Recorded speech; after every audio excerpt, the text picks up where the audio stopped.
So I want to welcome everybody here. And the reason that I am doing this initially is we started doing it for AML students only. It was kind of a way to us to add the outside of the ring element of the professional wrestling education and to let people know kind of like, hey, here's your reputation. This is how people are going to view you. This is how you're going to navigate the professional wrestling industry to prepare them as much as possible moving forward. And over the last month, well, let me back up. We've been doing these about once a month, the first Monday of every month. And it's kind of been a different topic every time.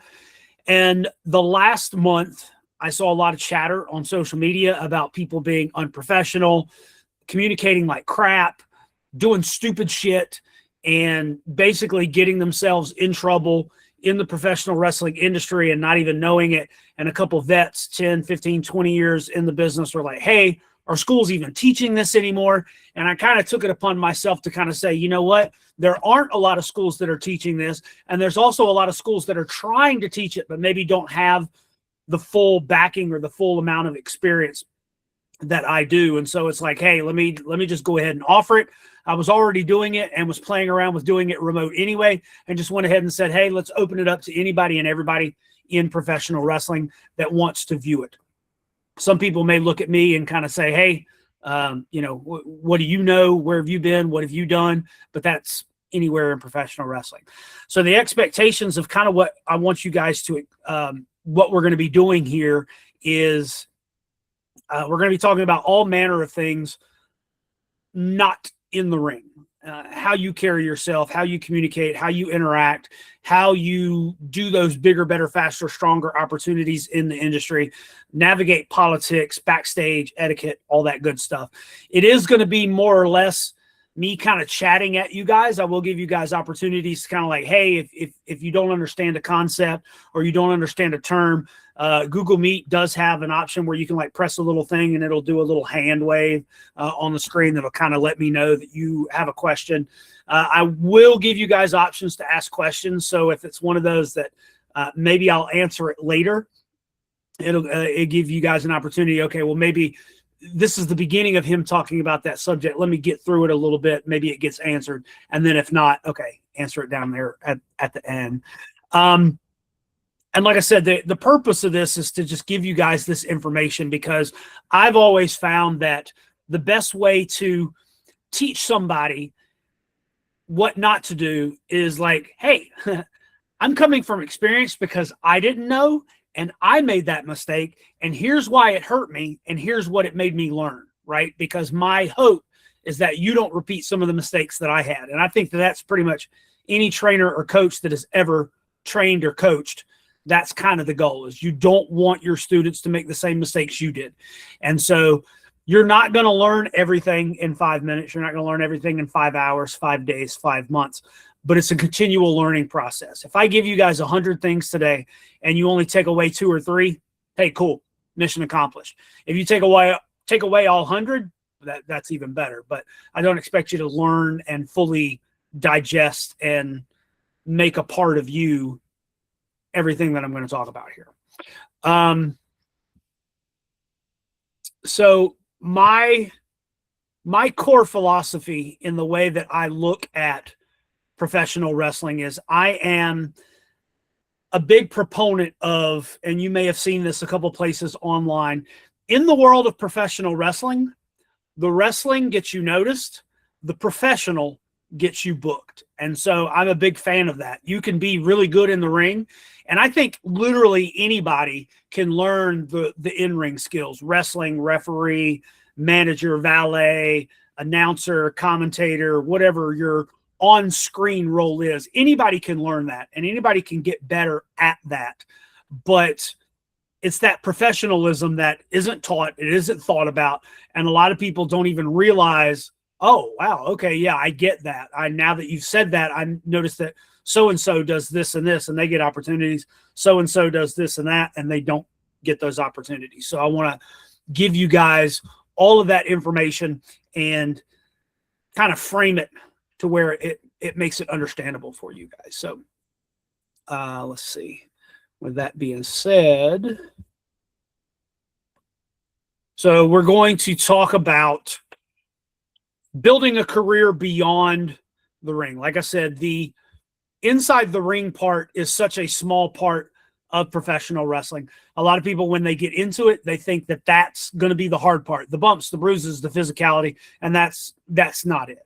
I want to thank you guys for basically investing in yourselves to say, okay, I want to take that next step. I want to be more professional. I want to get more bookings. I want to make more money.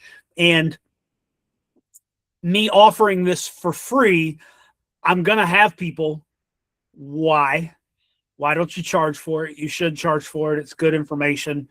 Hopefully at the end of this, you'll kind of understand why I'm doing it for free, but we'll get there. So those of you that don't know me on a personal level, Coach Josh Gerry, I've been involved in professional wrestling. October will be 27 years. And so I started training in 99, and I've been in every role that you can think of in professional wrestling. I've been an in-ring competitor as a wrestler, a referee, a manager. I haven't been a valet, but I've done commentating. I've done ring announcing. I've promoted. I've booked. I've done production. I've done crew. I've done coaching. I've done training. I've done consulting. I've done scouting. I mean, literally all of it. And for the last 8 years, I've been with AML Wrestling and WrestleCade doing production and coaching and teaching. And since May of 2018, I've been a coach at the AML Pro Wrestling Training Center here in Winston-Salem, North Carolina. And so I had a stint of about 2 years in Ring of Honor, really got to see a different side of professional wrestling outside of your normal independence. Tried to bring some of that to AML. And so some of you that have worked with me kind of know that. If you don't know who I am and you're here because you heard through the grapevine, or maybe you saw a social media post of mine, hey, let me dig a little bit further. Appreciate you being here. Let's see. So basically what I want you guys to understand, that this is not going to talk about in-ring stuff at all. It is not going to talk about how to counter a hammerlock. It is not going to talk about foot placement for a suplex. That is not what this is. It's professional wrestling. We're not really going to talk about the wrestling. We're going to talk about the professional. Hopefully this class will allow you to develop into a better professional. This is everything that happens outside of the ring. Like I said, navigating politics, locker room etiquette, reputation, online behavior, things of that nature. Professional wrestling's more than moves and your athletic ability. I have seen people that have not had any experience with an organized sport at all. They never played football. They never played basketball. They never played football, but they wanted to get involved in professional wrestling. Anybody that's been around me knows I think that professional wrestling is the most awesome thing that has ever awesomed, and that is true. And so you do not have to be super athletic to get involved in it, but you have to be realistic with yourself on where you want to go with it. If you do not have an athletic bone in your body, maybe in-ring wrestling's not for you, but I'm often quoted as saying there's a lot of jobs in wrestling that don't actually involve wrestling. So we're going to talk about some of that here as well. Your career is built by the decisions you make before and after your match, your reputation, your professionalism. The wrestling gets you noticed. The professional gets you booked again and again. That's basically the core motto. The wrestling gets you noticed. The professional gets you booked again.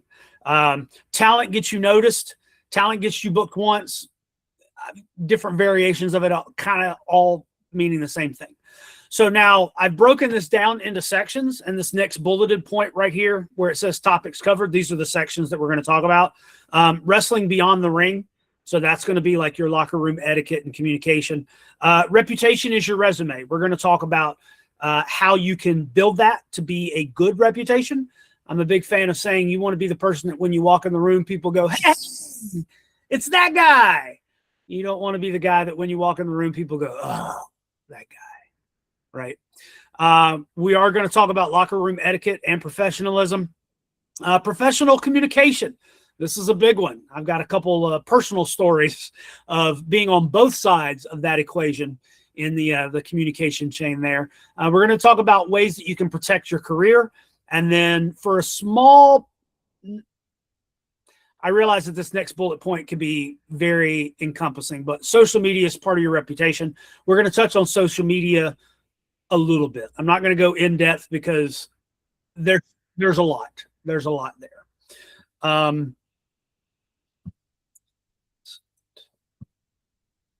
So that's kind of what we're going to be doing over the next couple hours. Like I said, if you feel like you need to take a break or step away, definitely feel free. If you've got a notebook, definitely take notes. Or if you're viewing me on a webcam or a laptop, self-contained camera, and you want to take notes through Notepad, Word, whatever, definitely feel free. And then, mark questions, because I will give you guys sections where you can ask questions. And then a lot of people are like, oh, well, I'm not a wrestler. Why would I be involved in this class? Why would I try to learn this stuff? And so here's the thing, is it's literally for everybody in professional wrestling. The wrestlers, the referees, the managers, and the valets, they are what we're going to consider when I say talent. That's what we're going to be talking about. They're the on-screen talents that are telling the stories and doing the physicality. But also you've got your commentators and your ring announcers, which are technically talent too, because you have to be talented to be able to fill those roles. But you also need to know this kind of stuff, because I'll have people that are not wrestlers and they'll say, hey, what do I need to do to stand out or make a name or get these better opportunities? And it's pretty simple. Like, you do the same shit the wrestlers do. It's not a magical answer. There's not one definitive, like, boom, here's the magic bullet. Like, you've got to do kind of the same things. And then also I'm hoping that promoters, bookers, and anybody on the production side is going to see this and hear this as well, because there's a lot of good information here. Let's see, make sure I've got my notes here, make sure that I've got everything here. Okay.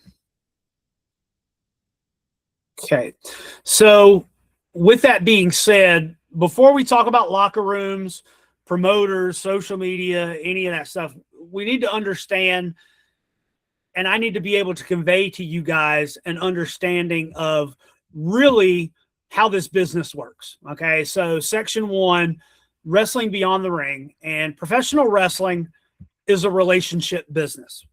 And what I mean by that is that a lot of your business, a lot of your bookings, a lot of your opportunities are going to come from the relationships that you have built in professional wrestling. Personal relationships, professional relationships. Professional relationships can be personal and vice versa, and we'll get into that as well. So I want you to understand that talent alone rarely, and I mean rarely, will create an actual career or even a long-lasting hobby. Talent is not enough. There's a lot of factors that go into your ability to get bookings and to get opportunities, and talent is a part of it. Do not get me wrong. Please understand that you can do everything that I'm getting ready to talk to you guys about to the letter, to the T, exactly how you should.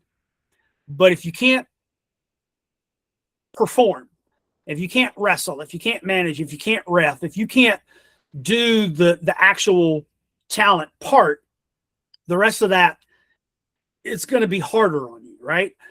But if you're super freaking talented and you're unprofessional as shit, opportunities are going to be few and far between.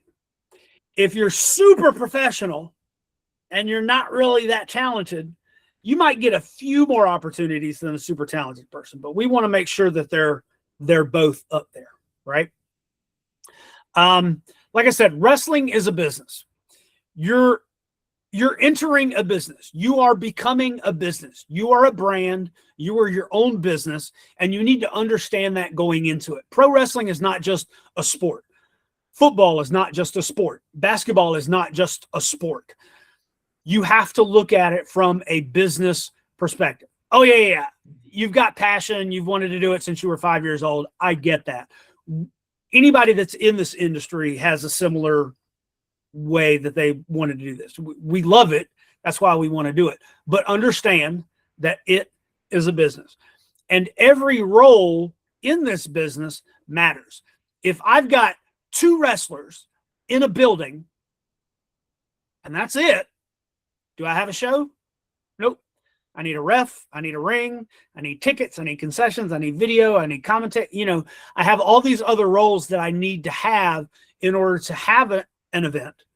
So one role is not more important than the others. Now, depending on the specific time and the context that an issue arises, there might be some that are more important than others, but every role matters. Wrestling, professional wrestling is a collaborative effort. Everybody needs to work together and work together well in order to be successful.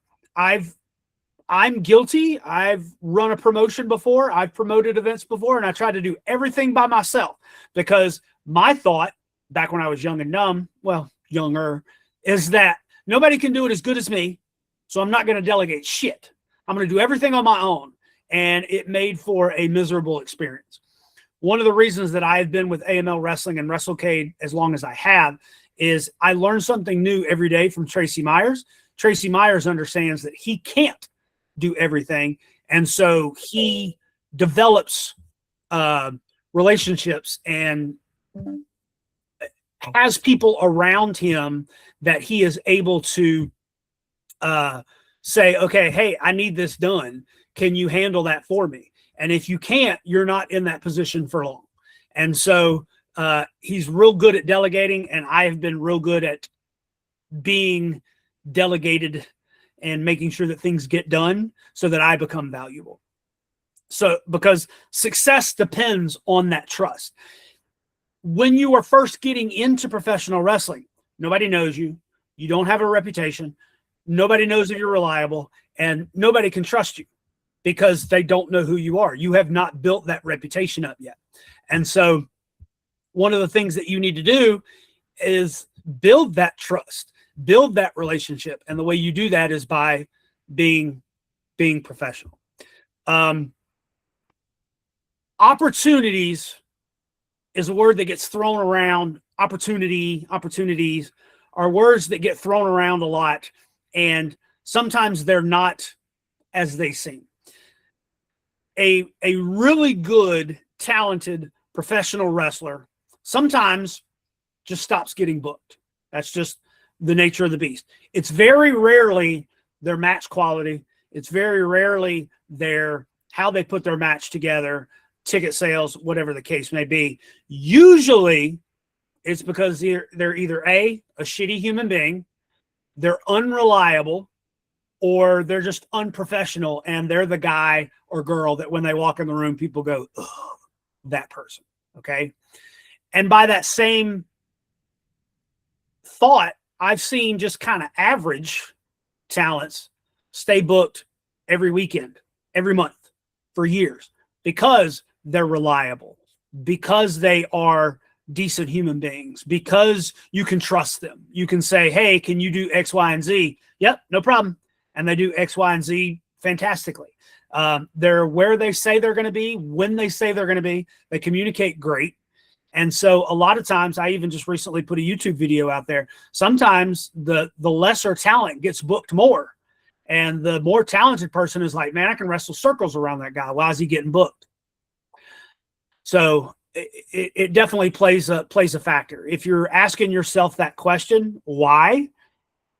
Chances are it's things we're going to be talking about today. A lot of my roles in wrestling over the last probably 10-ish years have revolved around dealing with people in a behind the scenes or a behind the curtain capacity.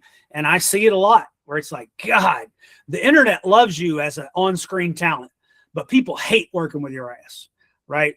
You know, there's a guy that I talk to on a regular basis, and he's like, oh yeah, this independent wrestler is awesome. And ooh, this independent wrestler did this and did that. And in my head, I'm thinking, oh, that piece of shit. Of course, I don't say that out loud, right? But I'm like, I've worked with that person and they're not a good human being, but I'm glad you like them because, again, reputation and perception and things, and we're going to talk about that. The difference in those two individuals is, you know, like I said, the talent gets the attention. Oh man, they're built like a Greek god. Oh man, they had this 5-star banger with so-and-so at whatever this venue is. Their videos go viral. There's this animated GIF or GIF of them doing this cool move. Okay, whatever, cool. That gets you noticed, right? That makes the guy go, hey, that person stands out. That's new. That's different. I want that. But the professional side of it is what builds careers. You get that viral moment and they book you and you show up late. You don't communicate why you're late. You don't talk to anybody in the locker room. You leave right after your match.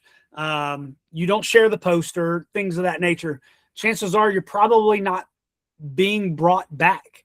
And so if you only want that one hot shot booking, cool. But if you're wanting to do this for years and years and years, like, you got to pay attention to that. Every interaction matters. And we'll talk about that in a minute. Reliability creates repeat bookings, meaning that if you say you're going to be where you say you're going to be, if you're, hey, you got 8 minutes and you go 7 minutes and 59 seconds, like, I can rely on you to do what needs to be done.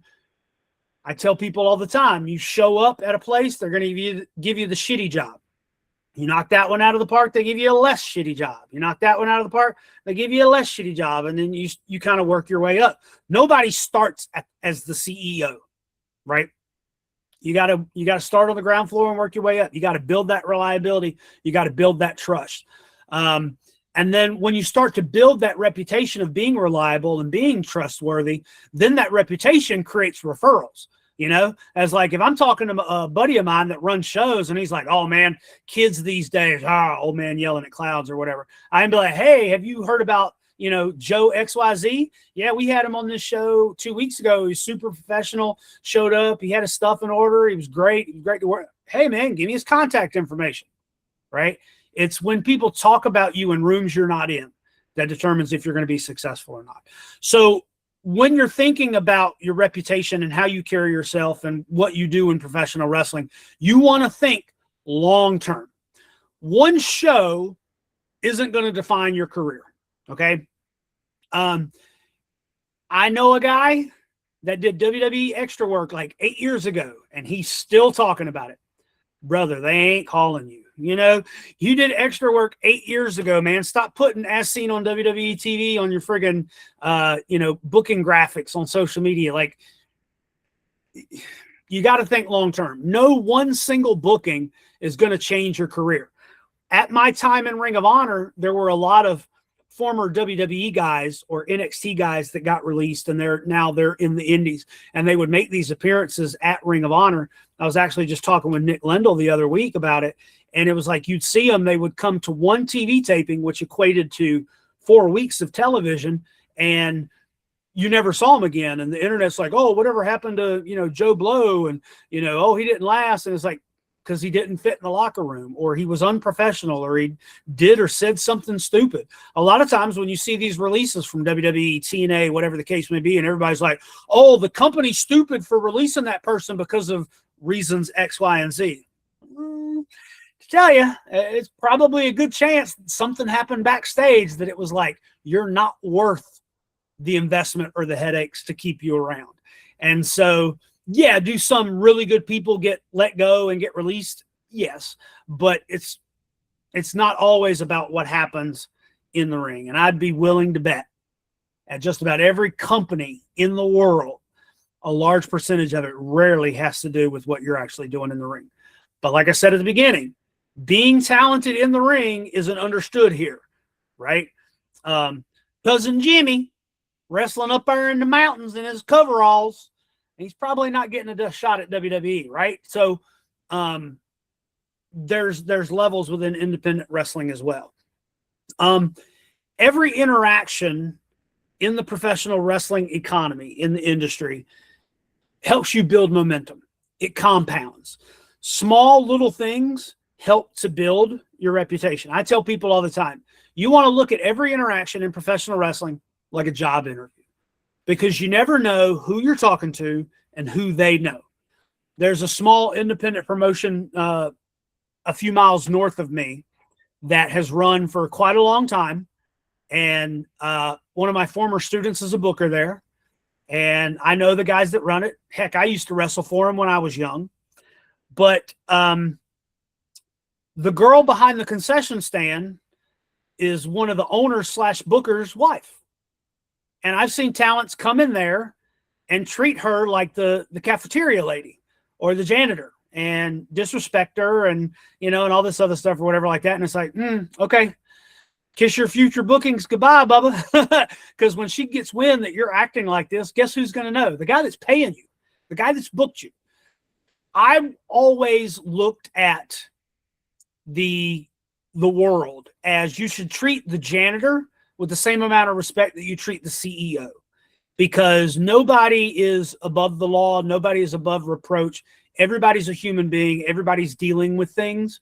And so you want to treat everybody good, because here's the thing. Here's another pro wrestling term or analogy that I've heard a lot too, is be careful of the backs you stab on the way up, because they're usually connected to the ass you got to kiss on the way back down. And so that's a whole part of your reputation. That's your long-term thinking, your small habits compounding into building your relationship. So I want you guys to keep that in mind. To kind of relate it and bring it around so that you guys can understand, I knew a guy that was physically impressive, looked like $1 million. Like, man, I don't know why Vince doesn't have you on TV. His matches were solid. He was the champion everywhere he went, right? Like every time he got booked, they put the championship on him. And he was the kind of guy that was like, when you think pro wrestling in this area, that's what you imagine. Let me see. I think the last time I saw him wrestle was probably 2004, maybe 2005. And then when I started running shows in 2009, 2010, he was basically willing to work for peanuts just to get a booking. And I never had a problem with the guy personally, but he was kind of an asshole. He always walked around like he smelled something that stunk. He was very hateful towards people. He was just a grump. He would take liberties with people in the ring. I mean, it was even kind of a joke where it was like, don't piss him off. He'll fucking tear your arm out of the socket kind of deal. And, eventually that reputation kept caught up with him and he's not even wrestling anymore. So you've got to think about that as well. Now, on the flip side, there's a guy I know that wrestles in this area that is name withheld for, reasons, but he's dog shit. Well, let's just go ahead and call a spade a spade. He's not good. He's not athletic, and his matches definitely leave something to be desired. But bruh is booked all the time. Now, I don't mean once a month, and I don't mean once a weekend. All the time. I mean, he has more Friday, Saturday, Sunday loops than some TV guys that I know. And the reason for it is he's reliable. He's a draw. People like hanging around him. All of the things outside of the ring that we talked about is the reason that he is booked. And they're like, oh man, his match was shit. Why'd you put him in the main event? And it's like, because half the people in the audience came to see him, And it's like, and 90% of my locker room loves the guy, and would take a bullet for the guy. Kind of tells you something. So if you've got the talent and you've got that professionalism, man, you're set. I've worked with TV talents. I've worked on TV with talents. I have worked with former TV talents, and I've worked with guys that will be on TV as a talent. And there's one thing that separates most of those people from most of the people on the independent level, and that is the professionalism and how they talk to people, how they treat people, and how they work with people. Now, have I dealt with some curmudgeon, nasty human beings? Absolutely. But they were so freaking talented that most people overlooked that. Look in the mirror. Are you that talented? Let's take advantage of the things that we can control. Right? So with that being said, though, if the question is if talent's not enough, okay, what do people remember? Okay, people remember your reputation. Your reputation enters the room long before you do. So what we're going to do is now we're going to talk about how your reputation is created, how you protect your reputation, and then how your reputation is destroyed. Because there's an old saying, it takes forever to gain respect, takes seconds to lose it, and forever to get it back. And your reputation is the same way. So I want you to understand that. Your reputation enters the room long before you do. Before we proceed, I know we've been going for about 30 minutes here. Does anybody have any questions about that first section, about outside the ring and the professionalism and kind of what we're going to be talking about here? Okay. Old military trick. If the, I see that most of you people are muted so that it's not interfering with what's going on, which is cool. So if you have a question, just go ahead and unmute and ask it. And then if you don't have a question, just stay muted and we'll be good to go there. Perception is reality. That's the big thing I want you guys to understand about the world and professional wrestling as well. You're going to hear this a lot tonight. Perception is reality. Your reputation is built before you ever meet somebody. And sometimes your reputation is that person's perception of you, not your actual reputation, not your actual character, not your actual personality, their perception of you. And I cannot drill that in enough. If you are writing this down, underline, capitalize, bold, circle, big fat arrows. Perception is reality. Is it fair? Nope. But it's life. Don't hate the player, hate the game, right? Don't be mad that that's how the world works and try to do everything in your power to change it, because you'll drive yourself insane. As unfair as that sounds, that's the reality that we live in. Everything you do communicates something. You may not be actively communicating. You may not be actively speaking with somebody, or you may not actively be trying to portray something in a certain way. But everything communicates something. Positive, negative, indifferent, whatever.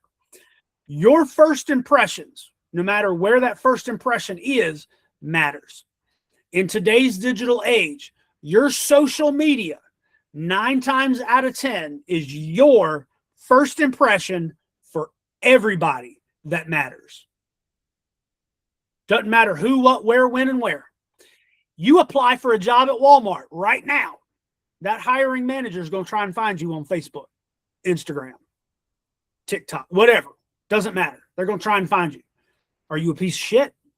Are you, are you blasting stuff on there that you shouldn't? Or is your written communication horrible? Whatever. People are going to do that. And in wrestling, oh boy, even more so.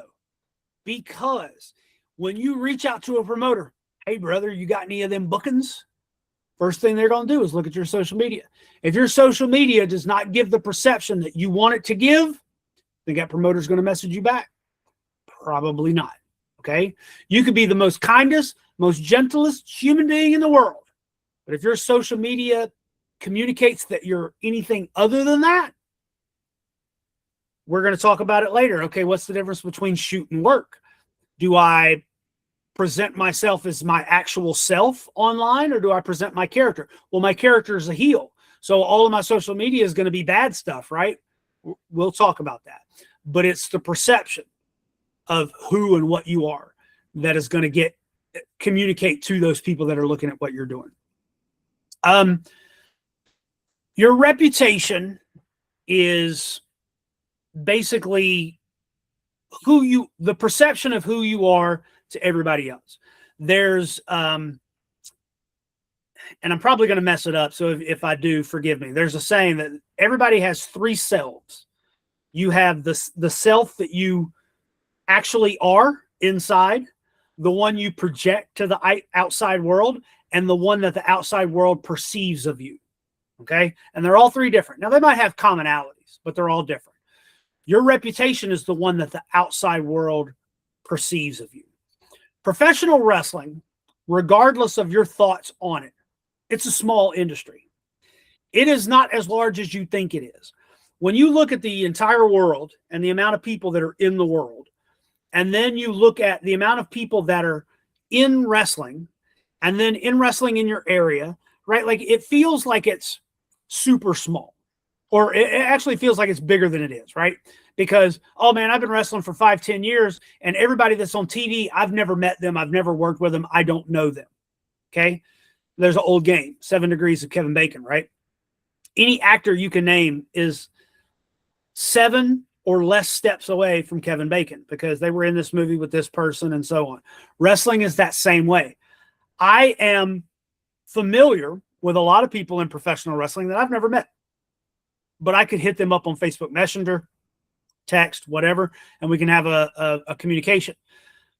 The stuff I put out on social media, I have people come up to me all the time at AML events and they talk to me like they know me. And I have no clue who these people are because they are aware of my online reputation. So you have to be careful of these interactions.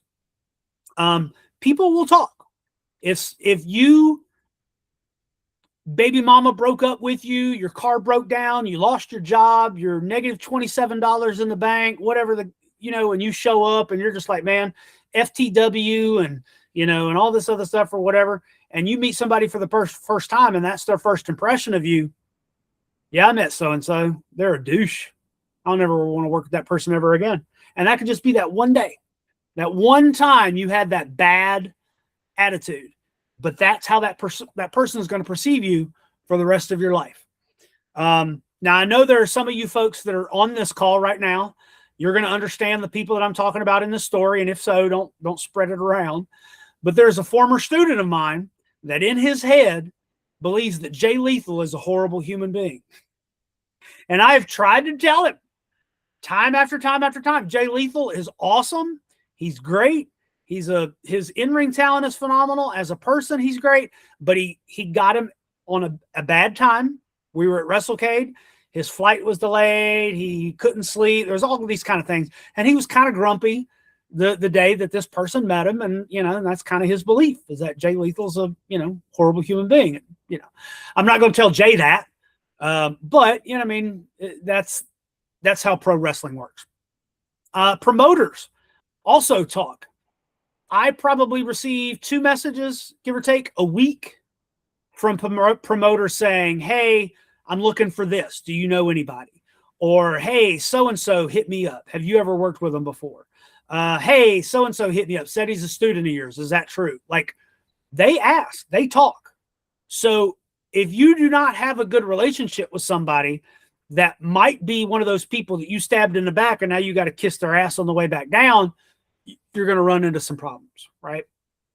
The veterans in the locker room, they notice who's being respectful, who's being reliable, who's being trustworthy, who's running their mouth, who's causing problems, who's being just a total butt nugget, right? They notice.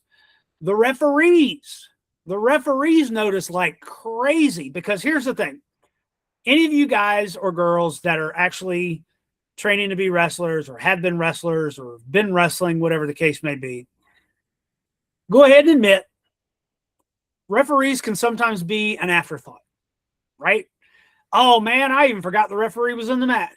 Oh, referee comes up and asks me what the finish is. Oh, just whenever you count to 3, brother. Ha ha ha. Right? Like that's a part of the joke. And there's one of my refs right now showing that thumbs up, right?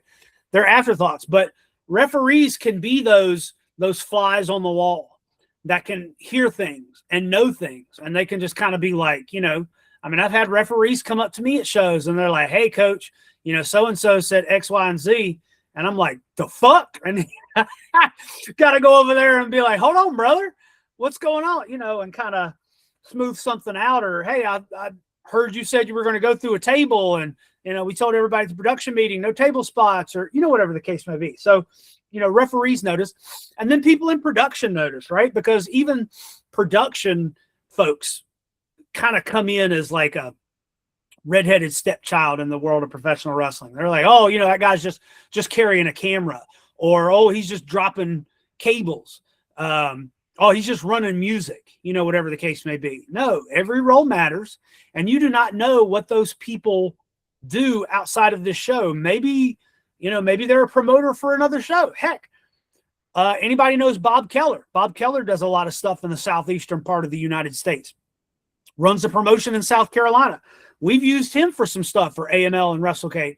And there have been talents or students or crew that had no idea who he was and was just, you know, dropping F-bombs, and because he's a very vulgar guy and he'll make fun of you and laugh about it. But, you know, they're cutting up and blah, blah, blah. And, oh, you know, he runs so-and-so. And they're like, oh my gosh. And all of a sudden they start treating him different. It's like, you don't know who and what these people are and what they do. So you've got to be careful. Remember, your reputation walks in the door long before you do. And so with that, the next thing that helps build your reputation is your reliability. Are you reliable? Everybody I ever say this to is like, yep, sure am. Yeah, man. What's the old Maury Povich mean? That's a lie, right? Because the stereotype and the joke of the reliability of independent pro wrestlers would not be funny if it weren't true. Being reliable means that you arrive early. That's the military in me, right? If I'm early, I'm on time. If I'm on time, I'm late. If I'm late, I might as well not even show up, right? That's how I look at it. I am such an A-type personality that if I'm starting to run late, I actually get a weird tingling sensation in the bottom of my stomach and start to like freak out because I hate being late. Because if I'm late, I'm letting somebody down. Arrive early. I understand things happen, traffic, whatever. Those are things you can't help. But if it takes you 35 minutes to get somewhere and you leave 15 minutes before you're supposed to be there, that's not an excuse. That's you being unreliable. That's you not arriving where you said you were going to be when you said you were going to be there. Being prepared, having your stuff. Having all of your items that you need to do. If you're a wrestler, having your gear, having your wrist tape. There's an old joke. I say that Dax Harwood owes me 3 rolls of wrist tape from when he wrestled in this area back in the early 2000s. And I said that to him when I saw him a couple years ago. And he's like, oh, it's probably more than that. But be prepared, right? Have your wrist tape, have your knee pads, have your braces, have your clothes, your deodorant, your Axe body spray, whatever, but just have your stuff. If you're a commentator, have your notes, have your note cards, have done your homework, right? If you are wrestling somebody and you've been able to check out their social media or any of their past matches to find out what their stuff is, do it. Be prepared. Make sure you're meeting deadlines. If the promoter is like, hey, let me know by Friday if you can do X, Y, or Z. Brother, you better have let him know before Thursday. Right? Don't wait until the last minute. I understand things happen. I understand we have shoot jobs and we have families and things of that nature. But if you can't meet a deadline, next time you might not get a deadline. Next time you might not get a booking. Right? So everybody scratches, claws, and bites to get a booking, but then they don't treat the booking when they get it like it was this prize to work towards. And that's how you have to treat every booking. You've been at the same promotion for 4 years and you've been there every weekend. I don't care. Treat it like it's the first one. Respond to messages. Oh my gosh. You hear wrestlers talk about it all the time. I got left on red. Well, guess what, bro-ho? You do the shit too, right? It is so beyond frustrating when it's like, hey, I've got this opportunity. Let me know if you can do it. Right? I don't expect you to respond to my message in 5 minutes, but at least 24 hours. Oh man, let me check my calendar.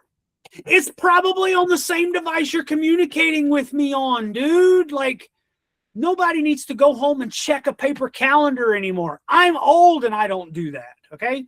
So it's just one of those things. Like, I understand, oh, I checked the message. It's this really long thing, and I composed how I'm going to respond, and I just forgot to respond.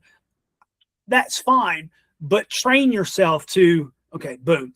I'll even look at something and be like, okay, that answer is going to be long. I'm going to send them a message and say, hey, I'll send you a longer, more detailed response tonight at 9 or tomorrow morning or whatever the case may be. I hadn't forgotten about you. Sometimes I do forget about you because, messages get pushed down and everything like that. But as much as you can, respond to messages. And if you say you're going to do something, keep your word. Now, I have found that I have had to break my word because things came up, and I didn't want to be like, oh, well, this happened, because then it sounds like I'm making excuses. So what I've done is I've changed myself, and I will try to say, hey, I'm going to try and get you a response back before the weekend. That way it gives me 2-3 days, whatever. And so if I respond in 4 days, I still kept my word. I got back to them, right? But I didn't say, hey, I'll get you an answer by 5 o'clock today, and then it's 3 days later.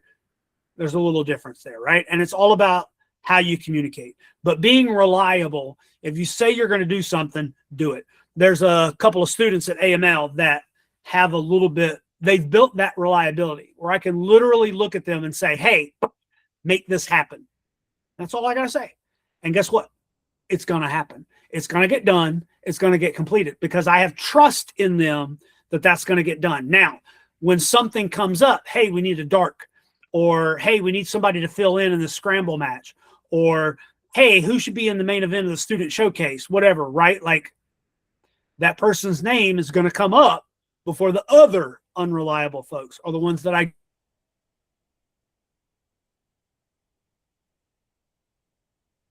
that builds your reputation is your coach ability.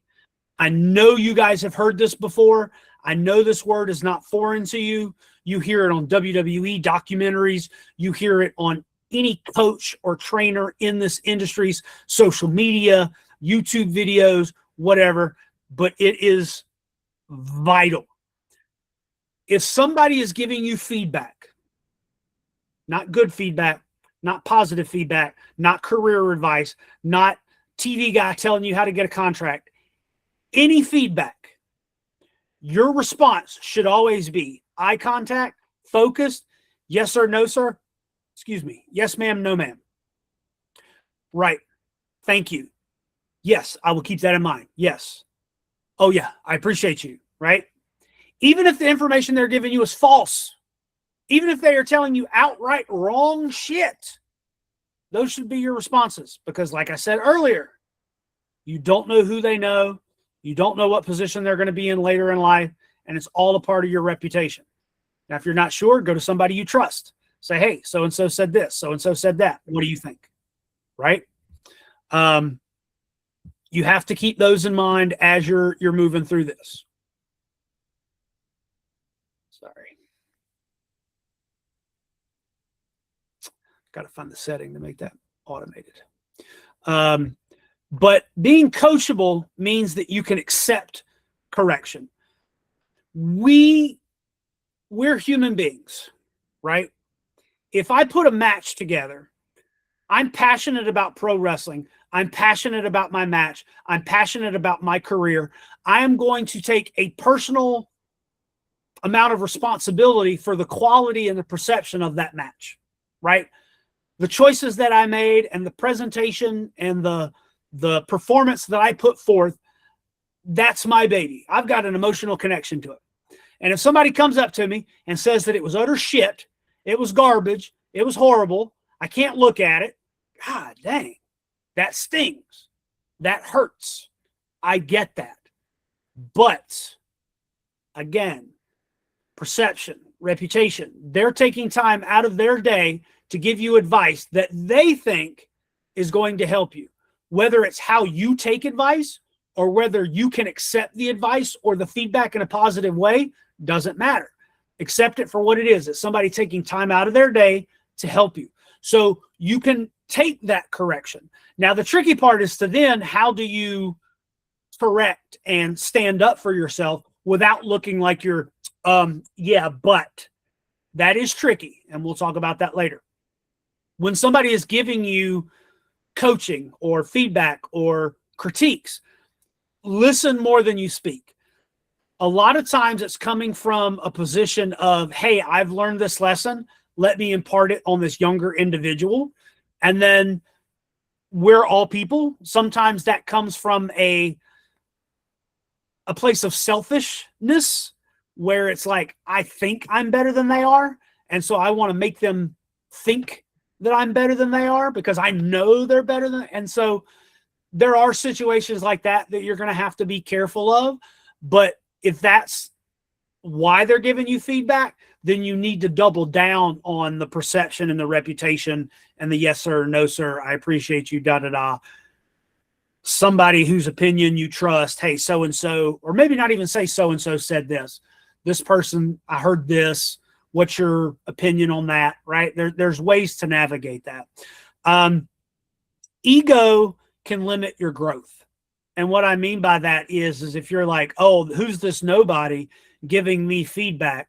Just because somebody's wrestled for less time than you and maybe has wrestled fewer matches than you or has wrestled on lesser promotions than you does not mean that their feedback, critique, or coaching is less valuable, right? You might not have something that you can pick up from it in that moment, and you might be a little offended. Be like, I've been doing this for 20 years. Who's this 6-month-old pup trying to give me feedback, right?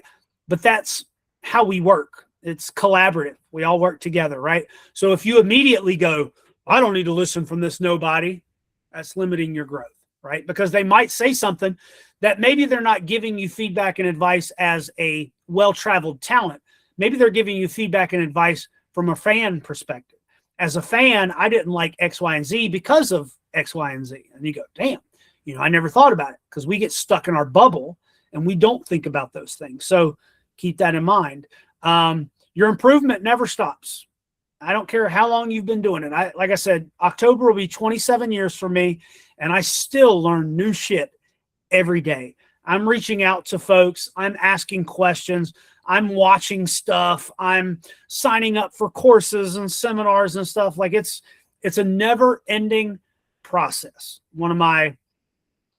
I got a couple former students that are New England Patriot fans, and they love this every time I say it, and I absolutely hate saying it, but the point still stands.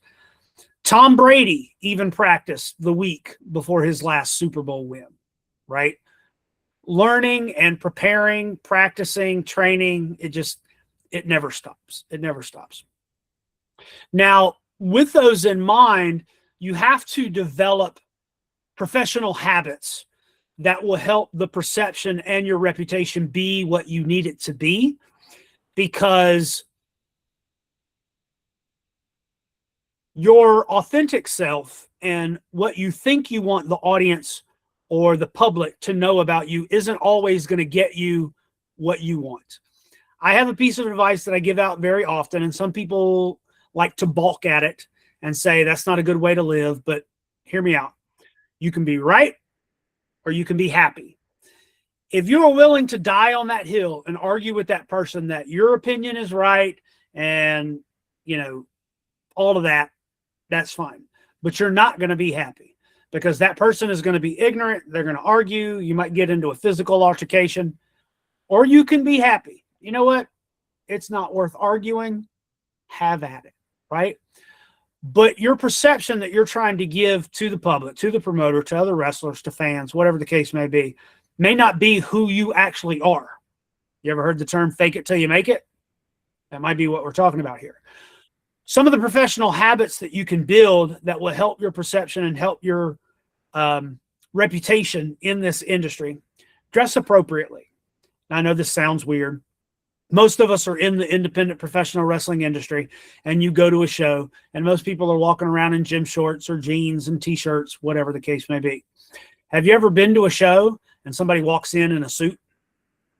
What does everybody do? Who's that? Who's that?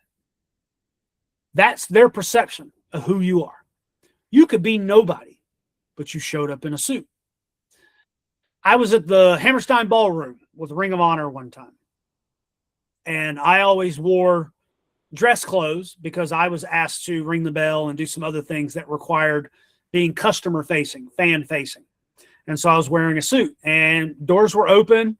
I didn't have anything to do at that particular time. I was just standing there, and had one of the production guys from Ring of Honor come up to me and say, hey, I overheard, and I don't remember the names, and I'm not trying to drop names, but they were saying that one of the Sinclair Broadcasting bigwigs was watching the feed and saw me and wanted to know who I was. Like maybe they thought I was a network executive come to scope the talent. I don't know what they thought, but it was like it got noticed, right?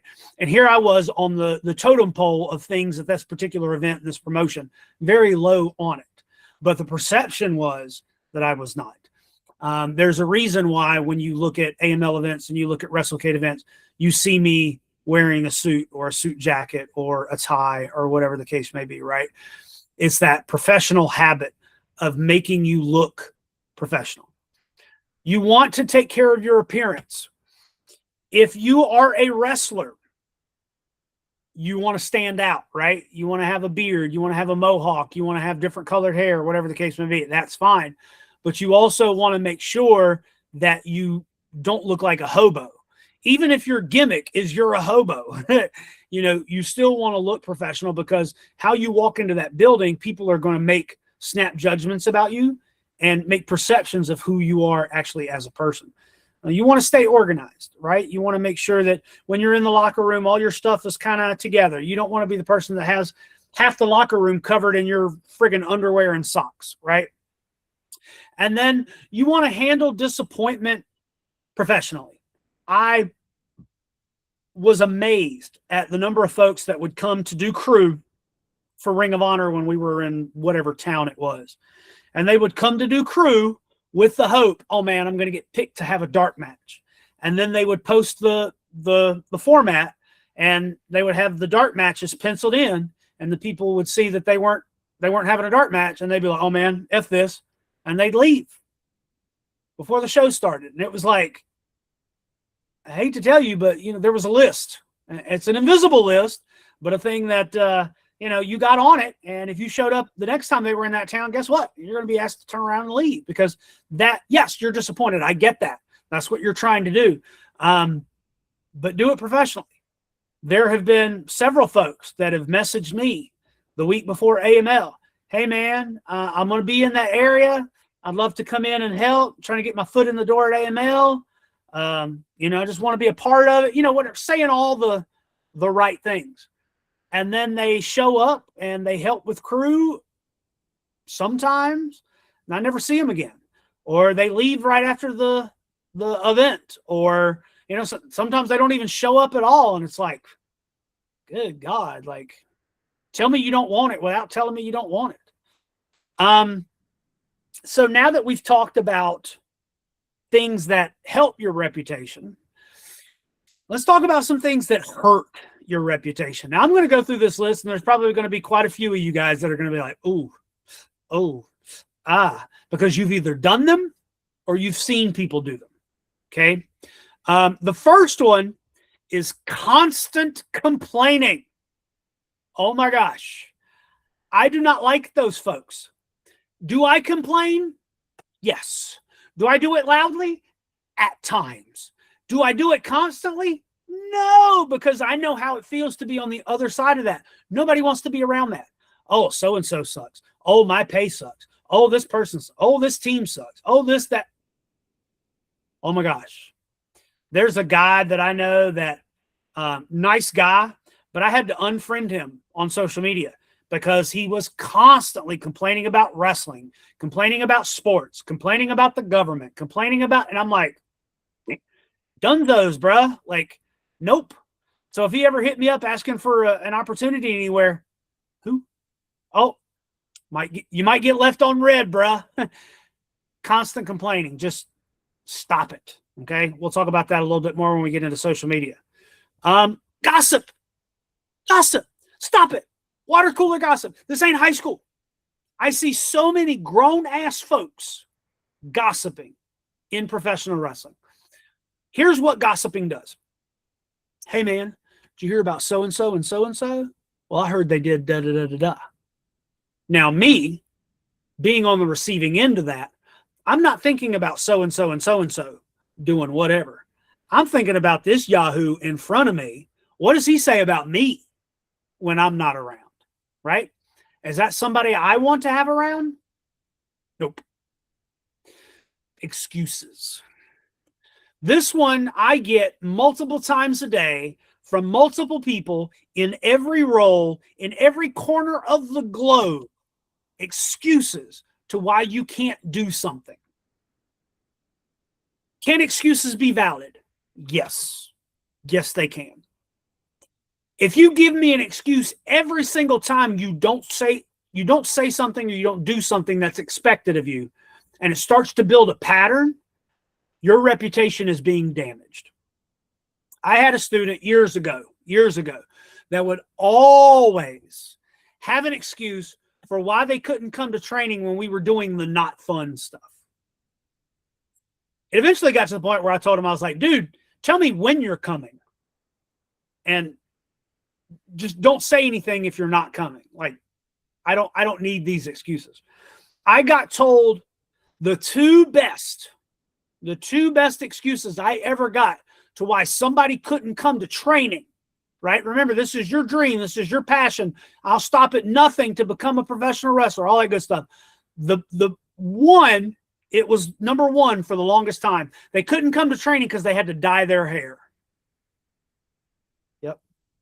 Had to dye their hair. Why do you need to dye your hair? Oh, well, it's for a show this weekend. Well, it's Tuesday. Is it going to take you 4 days to dye your hair? Like, I'm asking you for 3 hours, bro. All right, whatever. That was the number one excuse for the longest time until right before COVID. I got told somebody couldn't come to training because they had to pet sit. Pet sit.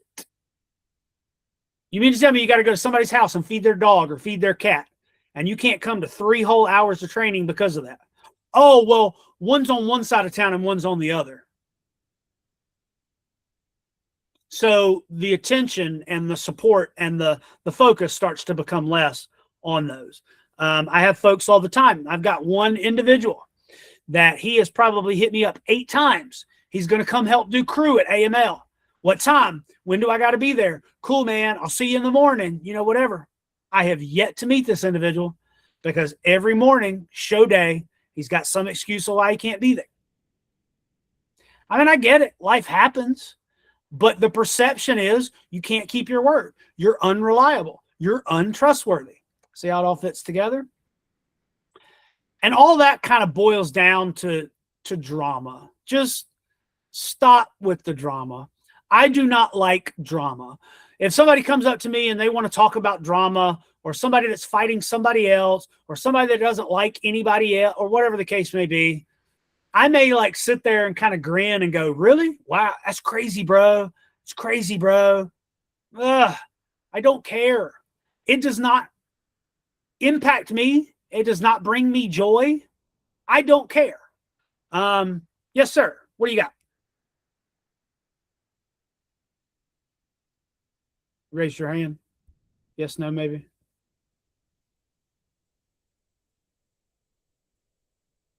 There's the camera. Oh, no, there you go. No, that was a clap. That was a clap. Oh, okay. I got you. Yes. Leave the drama at home. I'm so over it. I have unbooked people because of drama. I have unfriended people on social media because I'll give you an insider's secret. I don't unfriend them. I just unfollow them. So if they look at my profile, it still shows that we're friends, but I don't see their shit. So. But yeah, don't be bringing drama around here. On the independent level of professional wrestling, that's where the drama's at.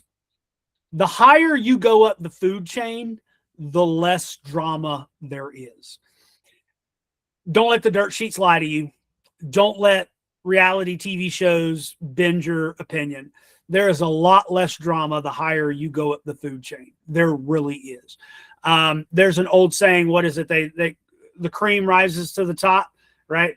That's kind of the thing, right? Is the cream, the non-drama goes to the top while all the drama and the crud and all that floats down to the bottom, right? So just be above it, right? And if you're one of those people that I know people that like Michael Jackson popcorn meme where they're like drama, right? Like they just kind of look. A lot of the TV shows on television are there because people like drama. Like, I get that. but don't let it get in the way of you pursuing this as a career in the way of your industry. And all of that leads to, just being difficult to work with. Those are all like personal things that like, that's the individual outside of the actual work. But when we get to the point where it's like, it's time to work, it's time to, where are you at on the card? What do I need out of you for a pre-tape? This is what the business I need of your match. We need to do this, or long-term, this is what we're going to do, or whatever. And you're like, nah, that's not going to work for me, dog. I don't like that idea. Nah, I don't want to do that, man. Okay. What do you want to do? Don't be that person that's difficult to work with. There have been plenty of times where somebody's like, I think we should do X, Y, and Z. And in my head, I'm going, God, no, it's so stupid. But outwardly, I'm like, okay, cool. What if we did this instead of this? And here's the reason why. Oh, I like that much better, right? Working with people is the hardest thing about professional wrestling. If you don't do well dealing with other people, you might have a hard time, but just don't be difficult to work with. You don't have to get along with everybody. You don't have to be best friends with everybody. Heck, there's plenty of people in wrestling that don't like me for whatever reason, but I'll still work with them. I'll still give them feedback. I'll still make them look as good as I can, because that's professional wrestling. That's what we do. Another thing is public negativity. This kind of goes in with the constant complaining and the drama and the excuses. Like, oh, this promotion sucks. Oh, this promoter sucks. Oh, this wrestler sucks. Oh, WWE sucks. TNA sucks. AEW sucks. Or AEW sucks. New Japan sucks. Like, the Hurricanes suck. They just won the Stanley Cup, dude. Shut up. Like, constant negativity. Oh, woe is me. Nobody likes me. The constant victim stuff on social media. Like, I can't stand it. If you have a problem with somebody, you have a problem with a promotion or whatever, just don't make it public. Keep it private. Nobody needs to know about it. Okay. Unless it's endangering somebody's health, right? Like if they're, physically harming somebody. Okay. That's a little different. And then, all of that kind of folds into, burning bridges. Remember what I said earlier.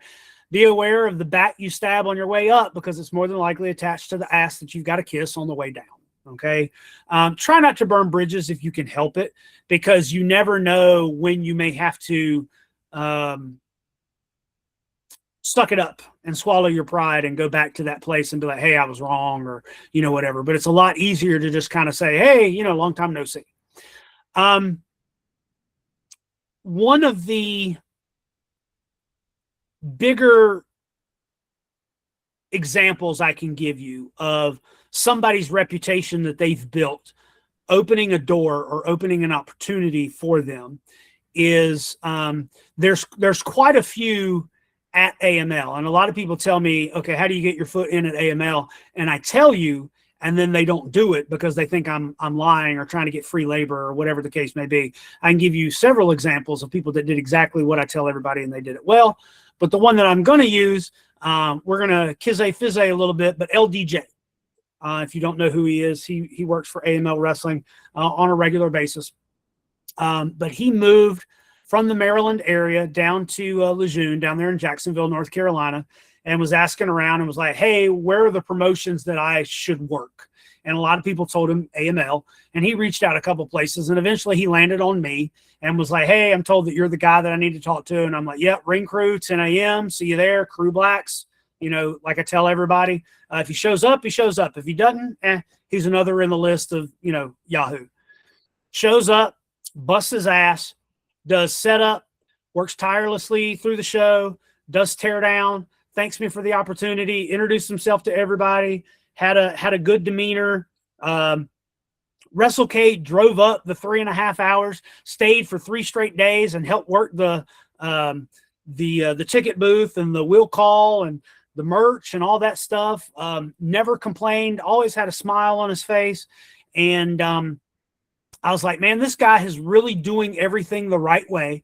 When an opportunity opens itself, he's the first one I'm going to think about. We were doing a birthday party for George South, and it was strictly voluntary basis. We're just going to put on some matches for George and have fun. And it was funny because like everybody came out to Journey and different Journey songs and stuff. It was fun. And so I told him, I was like, hey, man, this is probably your best opportunity. You've already built the professional side of it. Now you get to show them the wrestling side. Tracy and Brian are going to be there. They're going to get to see, who you are and what you do in front of a crowd. And he came out. He had a presentation. He had a good look. He worked the crowd. He had a decent match. Brian was like, hey, this kid. And I was like, yeah. And I put him over about all the things he did on crew and reputation and everything like that. Got an opportunity at Future Stars, did really well. Opening came up at AML. He came in and got squashed in like 2 minutes in a match and didn't complain. It was super professional, and he just kept going up, and he was Prestige champion earlier this year, last year, whatever it was. So don't tell me that the positive reputation and your perception of that reputation is not going to get you things, right? Now, can you do all those things and those opportunities not happen? Absolutely.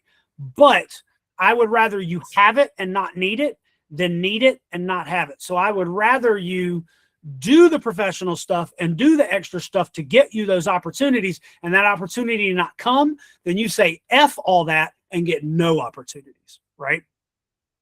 And then the opposite of that, I've seen people where that opportunity never manifested because their reputation was so sour and so poor.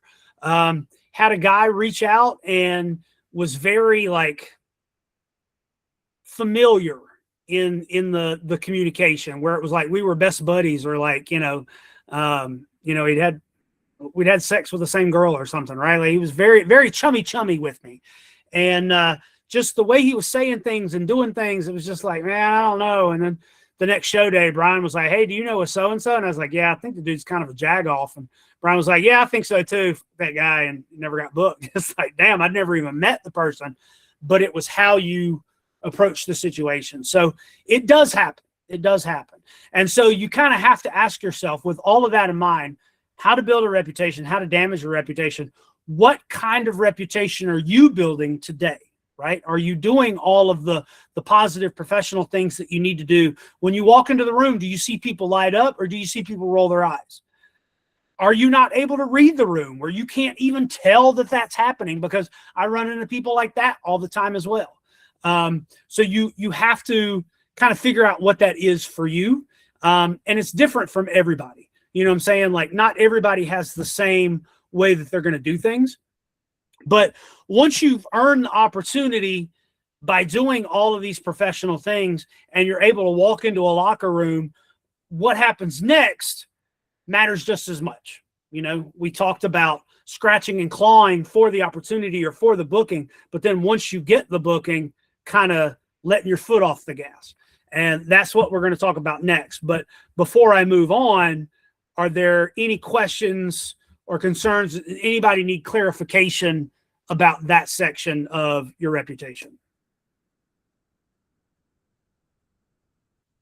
And then I'll give you guys time, because I know some of you guys are muted, and sometimes if you're not familiar with Google Meet, it takes you a while to unmute.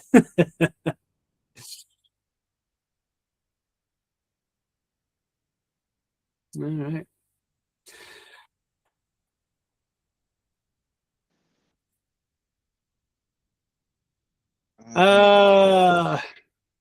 I'm getting nastiness from my network. It says I'm not here. You guys can still hear me though, right?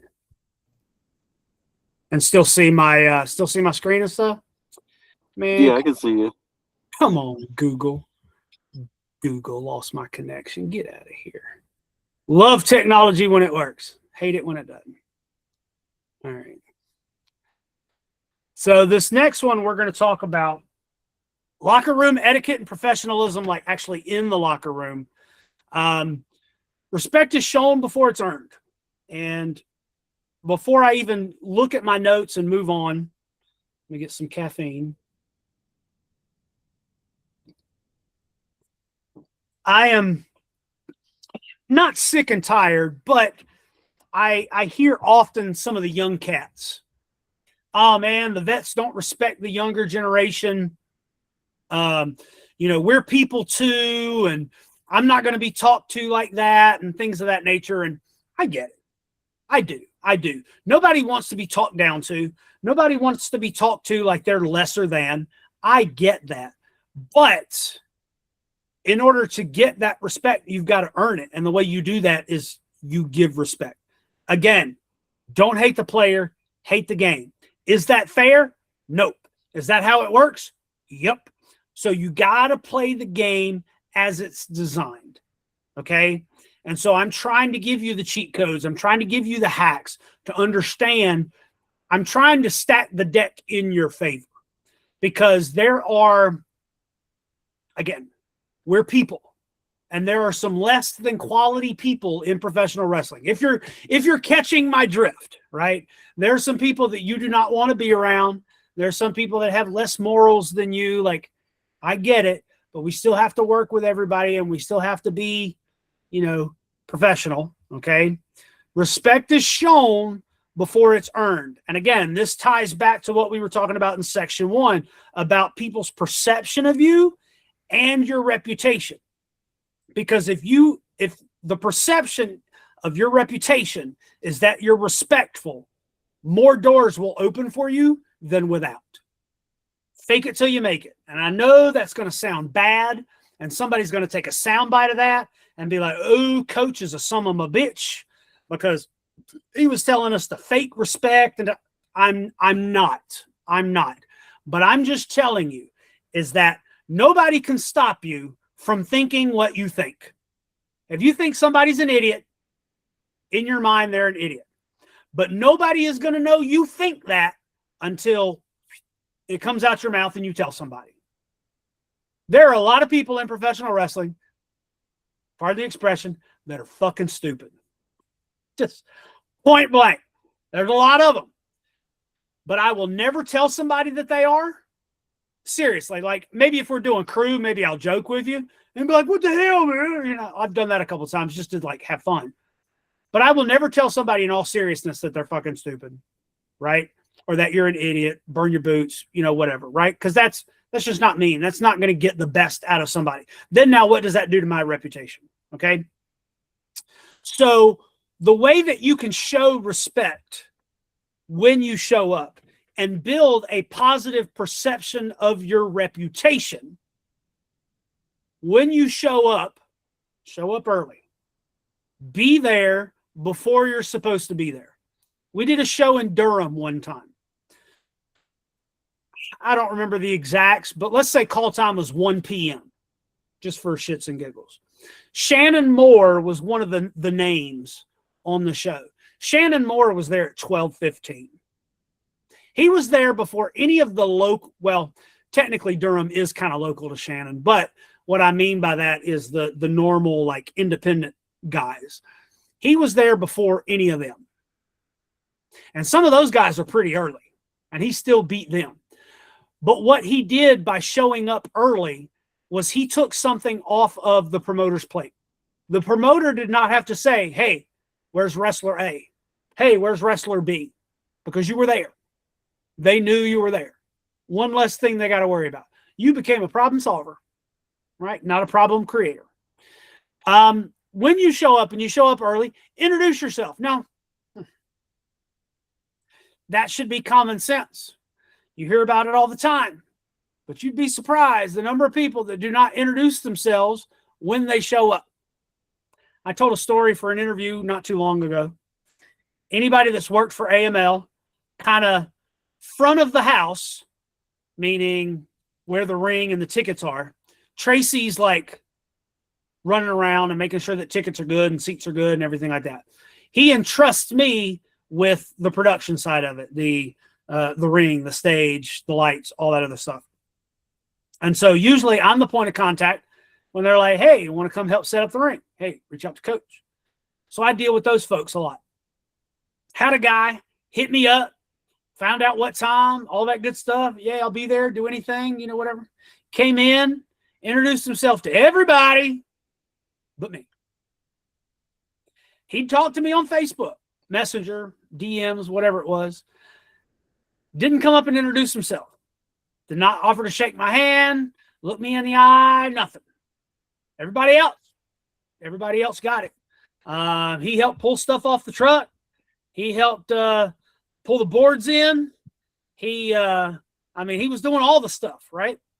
And kind of that lull, kind of that like, I don't know, 30, 45 minutes before doors, he's talking to some of the students like, hey, so how do I go about getting opportunities here? And they kind of pointed at me and they were like, you go talk to that guy. And then he came over and he's my best friend, man. Hey, brother, man, thank you for having me and all this other stuff and all, man, this great form, group you guys got here, da, da, da. And in my head, I'm going, yeah, okay, all right. And you know how when you run into somebody at the mall and they're like, hey, man, how are you doing? And you don't know who they are, Most people will be like, yeah, you, man, I ain't seen you since, and they'll be like, high school reunion. And you're like, yeah, the high school reunion. Well, he was doing stuff like that. I wasn't biting. Bro, I know what you're doing. He was like, yeah, when was the last time we saw each other? By the way, we had never seen each other before. Man, it was at that one show in, it was run by that one guy, had the weird hair, and I'm going, yeah. I'm not giving you the rope to hang yourself, dude. Like, shot himself in the foot before he even realized what had happened. Now, with that being said, a lot of people are like, oh, you gotta make sure that you shake everybody's hand. Now, I'm not telling you to not shake everybody's hands, but it is not some magical game that's only in professional wrestling where you can't wrestle until you shake everybody's hand. And if you miss one person, you're blacklisted or you lose a life and got to start back over at the beginning. Or it's nothing like just use common sense. If I am carrying in the ring and I've got 2 boards on my shoulder and you stop to shake my hand, you are not on my good side. Brother, let me put the shit down. I'm here all day. You'll get me eventually. Most of the AML talents know I will come find them. I will say hey to them eventually. Okay? But new guys, okay, I get it. I understand. Hey, you come in, you shake my hand, all that good stuff. I don't normally take offense to it. But a funny story is we were doing a show at the I think we were doing it at the convention center. And I was standing there. For the most part, the ring was done. And I'm standing there leaning up against the ring talking to C.W. Anderson and Steve Carina. Okay? And this group of about 7 young men walk in at the same exact time. I guess they had ridden together. And they literally formed an assembly line to shake hands with all 3 of us. We had to stop our conversation to shake these young men's hands. And here was the fun one.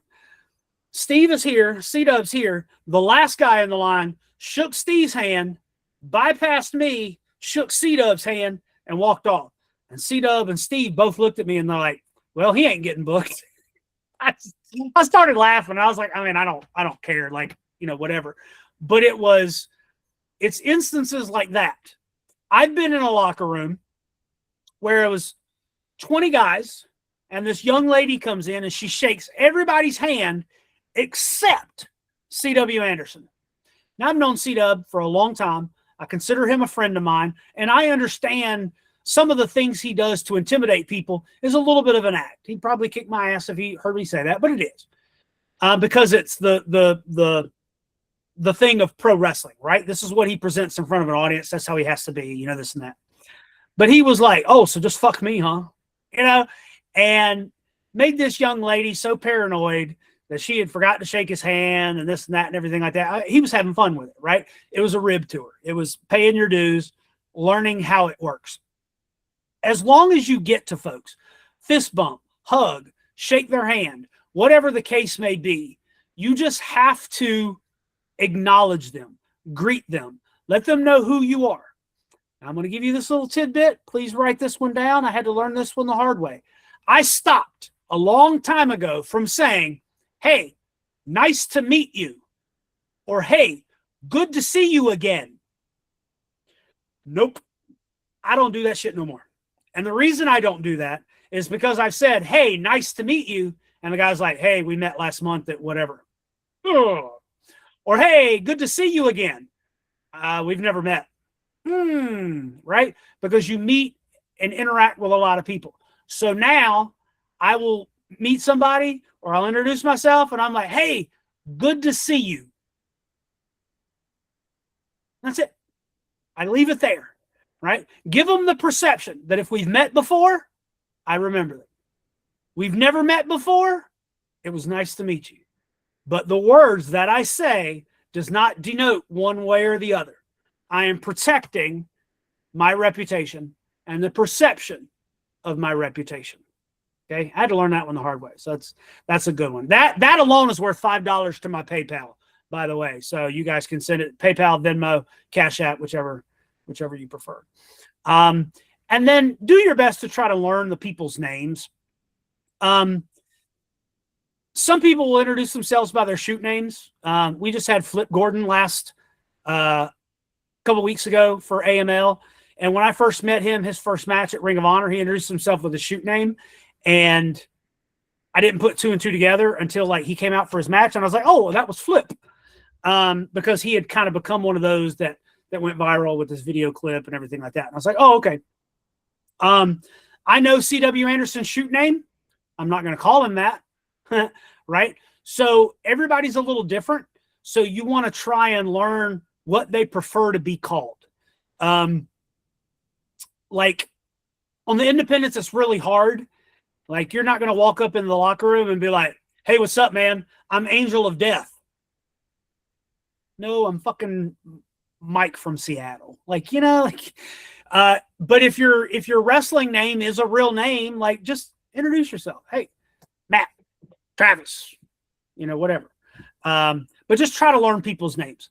It can be tricky because you've got work names and shoot names and just, you know, whatever. But you've got to try and figure out what do they prefer to be called? What do you call them in front of the audience? Right? Because I've heard a few high profile wrestlers mess up and call other wrestlers by their shoot names before in the middle of a match. And it's like, oh, hope nobody caught that. Right. So just get in the habit. If you have a hard time remembering names, just work names. What's their wrestling name? What do they go by? I'm great with faces. I'm horrible with names. So I will remember your face long before I remember your name. So just keep that in mind. If I don't call you by your name, I also get in the habit of calling people buddy, my friend, Bubba, sir, you know, all that good stuff. Partly because sometimes I don't remember names, but then also that builds a level of familiarity and comfort in the way I talk to people. It's just one of those things that I've done. So, but try your best to learn people's names. And we've said it before, and here it comes back again. You were given 2 ears and 1 mouth. So you should listen first. You can learn a lot just being in a locker room. Sometimes you learn what not to do in a locker room as opposed to, you know, what to do. Observe the people around you. See who's being professional, who's being a piece of shit. You can learn a lot about people, about how they present themselves to the outside world. And that's what this class is for, because everybody is watching. Ask thoughtful questions.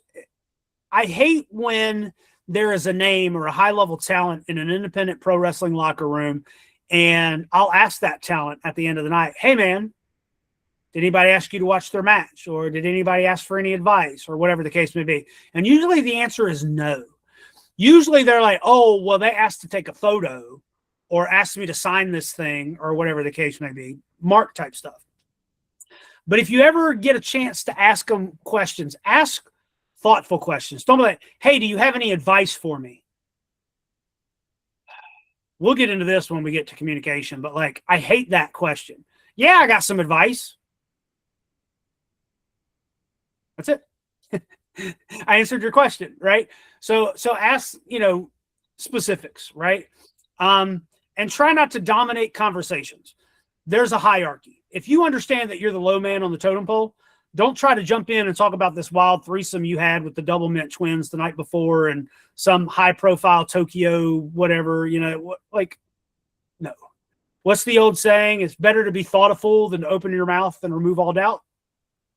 Low man on the totem pole.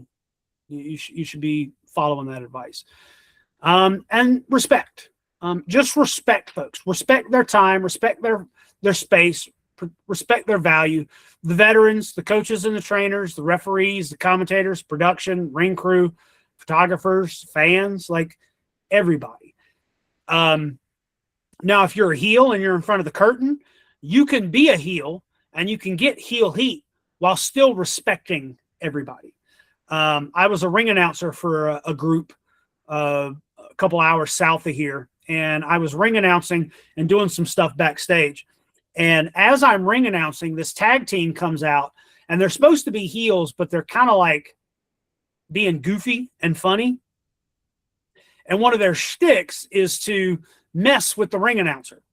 And so I'm sitting there trying to announce their names, and the guy's like running his hand basically up the crack of my butt or whatever. I personally don't care, but not everybody's going to feel that way. And just under my breath, I was like, dude, work the fans, not me. And he got mad. How dare you? That's my fucking gimmick. And what do you know about it? And this and that and everything. And then got in the back and tried to fight me. And I just respect everybody. If you're not sure if you're being respectful, err on the side of you're not, right? If you have to ask yourself, man, was that disrespectful? Probably was. And if they tell you don't worry about it, that's an individual thing. But you've got to give the respect to earn the respect to get the respect, okay? Your conduct while you're actually in the locker room. This one's going to be hard, okay? Stay off your phone. Don't scroll Facebook. Don't scroll Instagram. Don't respond to emails. Don't respond to DMs. You are physically in the presence of people in your industry that can make you, break you, help you, or hurt you. Talk to people. Find a vested interest in individuals. Hey, where are you from? Where do you work? Where's your home promotion? Where do you train out of? What are you trying to do in wrestling? Talk about other people. One, you learn about them. You learn about where they're from and people where they're from. Maybe it'll give you a new place to reach out to for bookings. Hey, I recently worked a show with, wrestler A, and he said, you guys have a pretty good thing going on there. And I just thought I'd reach out and introduce myself, like network, talk to people, find out. Guarantee there's going to be somebody in that locker room that knows more than you. Find that person and learn. Learning never stops. Don't invite yourself into conversations. It's okay to eavesdrop and be a fly on the wall and to listen and learn, because I suggest all students do that. Find the veteran in the locker room and pull your chair up beside theirs and start getting ready next to them. Listen to how they call matches. Listen to how they put a match together. Like, there's so much valuable information there. But then if you insert your 2 cents, you're kind of overstepping that line. Err on the side of caution. Don't interrupt their conversations and try to stay positive. If somebody's kind of being an asshole, smile, try to diffuse it, try to be positive. Worst case scenario, just stay away from it. But try to stay positive. Hey, man, looks like it's going to be a good house. Or, hey, I'm excited about this match. Or, I'm excited about next month. Or, whatever the case may be. Man, it's 100 degrees outside and the AC's broke, but that means I'll have a good sheen on myself before when I go through the curtain. Like, whatever you need to do, stay positive. And if somebody has a shitty match, or somebody does something stupid in the locker room or says something stupid in the locker room, please do not criticize them publicly. In the corporate world, there is a saying, we criticize in private, but we praise in public. Meaning that if I have a problem with you, or you're not up to snuff, or you're not performing at your best quality, I'm going to pull you to the side and we're going to have a conversation, and I'm going to tell you that. Because it can be embarrassing. But if you've done something well, I'm telling it in the middle of the room. Hey, this mother, he did a whatever. Really did good. I'm going to put him over. Okay. Be helpful to these promotions when you have this booking, right? That doesn't mean that you've got to come in and do 4 hours of ring crew before the show, wrestle your match, and then 4 hours of ring crew after the show. Although that would help, right? But if you can't, you can't. But help however you can. There are a couple folks at AML that do so much that so many people don't see, that those people will have opportunities long before a long list of other people, because they help out and they're reliable and they do things. I always tell folks that your goal when you come to work at AML is try to do more than me, George, Tracy, and Brian. If you can do that, you've worked, right? Because George is the first one there. George beats me and Tracy all the time. George is one of the last ones to leave. I'm usually the last, just simply because I make sure that door closes on that truck before we leave. But, most of the times people coming in trying to get their foot in the door, you're not going to get there before me and you're not going to leave after me, but you can try. And I'd like to see you. Help with the ring setup if you can. Help with teardown if you can. Like if you had a long drive in and you didn't get there until call time, that's cool. Try and stay and help tear down. Help wherever you can. Even if it's just a little bit here and there, like it's appreciated. Trust me. A lot of places you have to do setup or tear down. That's another conversation. But you should want to help, because if you set up the ring faster or it gets torn down faster, everybody's happier. Like you build reliability, you build trust that way. And if you're not sure, ask where you can help. Hey, I see that the ring's already up and some guys are putting out chairs. Is there anything I can do backstage? You need me to run and go grab that, or, whatever. I love when talents ask me, hey, what can I do to help? Go ask that person, go do that, because there's always something. Guarantee you there's always something. And if you're making yourself helpful, you're making yourself valuable. And then here's one that a lot of people don't think about, and it drives me absolutely nuts. Leave the locker room cleaner than you found it. Pick up your trash. Take all your shit with you. Don't leave it a mess. 2 years ago, I think it was, or it might have been 3 years ago, TNA had their pay-per-view Friday night before WrestleCade with us. And after the show, 2 of their TV talents were cleaning up trash and putting it in the trash can in the locker room. I literally told them to stop, go home, or hotel room, that we've got people to do that. And they're like, nope, this is what I do. I clean up. It's how I provide value. And I'm just like, here you are on TV every week or on pay-per-view or whatever, and you got indie guys that are too good for it, right? You will set yourself apart. There's a guy that used to wrestle around here pretty regularly. Anytime I was on a show with him, I would catch him in the locker room cleaning up after other people after the show. He got a lot of opportunities and a lot of championship runs because of that act alone, because it showed that he cared and he was valuable. Okay. So let that shine a light on you. I know this section here, people were waiting for this one. Politics. Backstage politics. Do opportunities get handed out to individuals because they're friends with other individuals? Yes. Is there anything you can do about that other than becoming friends with those individuals? No. It happens everywhere. Is it going to hurt you forever? No.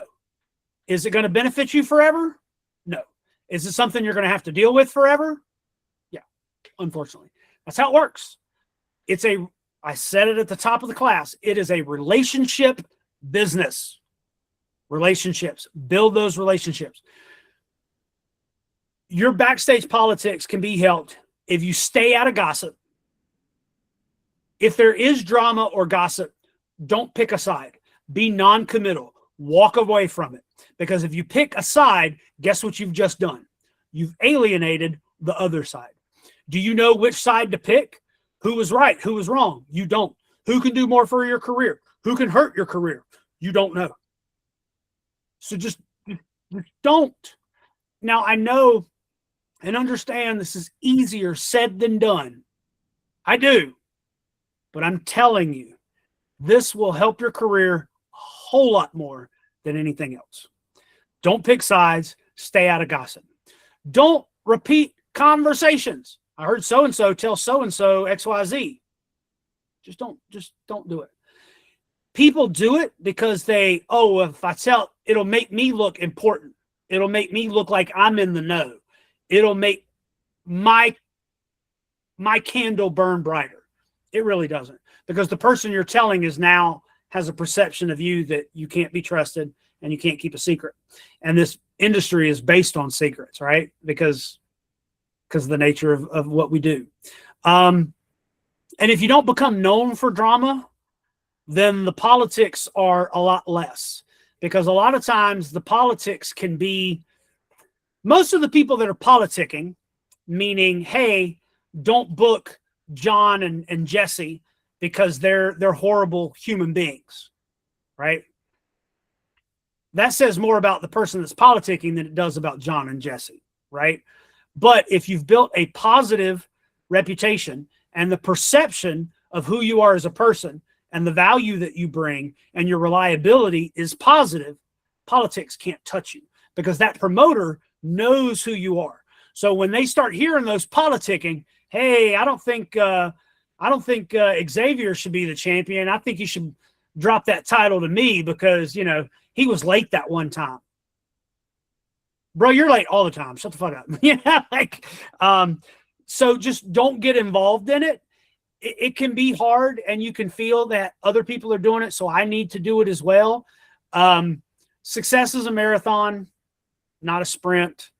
Don't fall into that. Please just stay away from it. Do not engage in politics. Everything we've talked about up until the politic topic will help you avoid politic topic. Okay.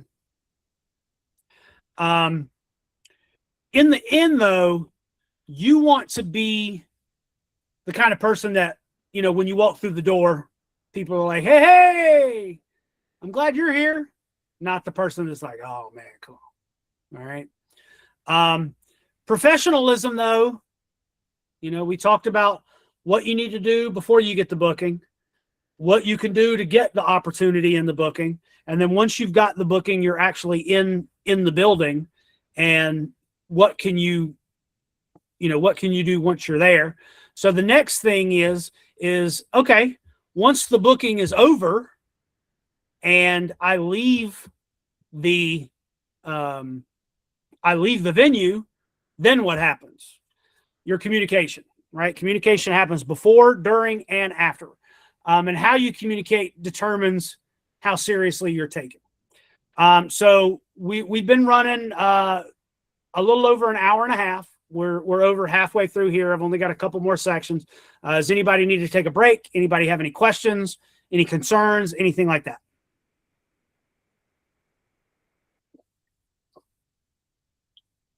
Okay. I might need more caffeine before we're done, guys. Excuse me. Yeah, go ahead, bud. What's one rule you do not want to break in while you're in the locker room? Oh, just one? Shit. I think the biggest one, though, is to the ears open, mouth shut. Observe, listen. Don't interrupt conversations. Don't let this get in the way of doing things in your professional life. This will do you more than anything. I think that would probably be number one. In a close second would have to be the whole respect thing. Be respectful to anybody and everybody. You know what I'm saying? Be respectful to their time, their person, their property, all that good stuff. That's me. Cool. Answer your question? Yes. Okay, cool. Like I said, how you communicate determines how seriously you're taken. So We're going to talk some things that we've kind of already talked about. So these sections will probably go a little bit quicker than the previous ones because you've already got the previous information. But when you're contacting promoters, you want to introduce yourself and be respectful, right? We've talked about that before. You want to keep your messages concise, and you don't want to assume familiarity. We talked about it before. The guy that was like talking to me like we were buddy, and he was like, "Yo, dog, what's up?" And you know, a promoter friend of mine posted on Facebook earlier this week, or it might have been over the weekend, where the guy was like, "Hey, pal, got any shows? Love to come in, pal. What's up, pal?" Like, dude, you don't know me. Like, chill out. But you don't want to write War and Peace either when you first reach out to a promoter. You want to build a relationship first. Reach out to them. Say, "Hey, this is my name. This is why I'm reaching out to you. Just wanted to introduce myself.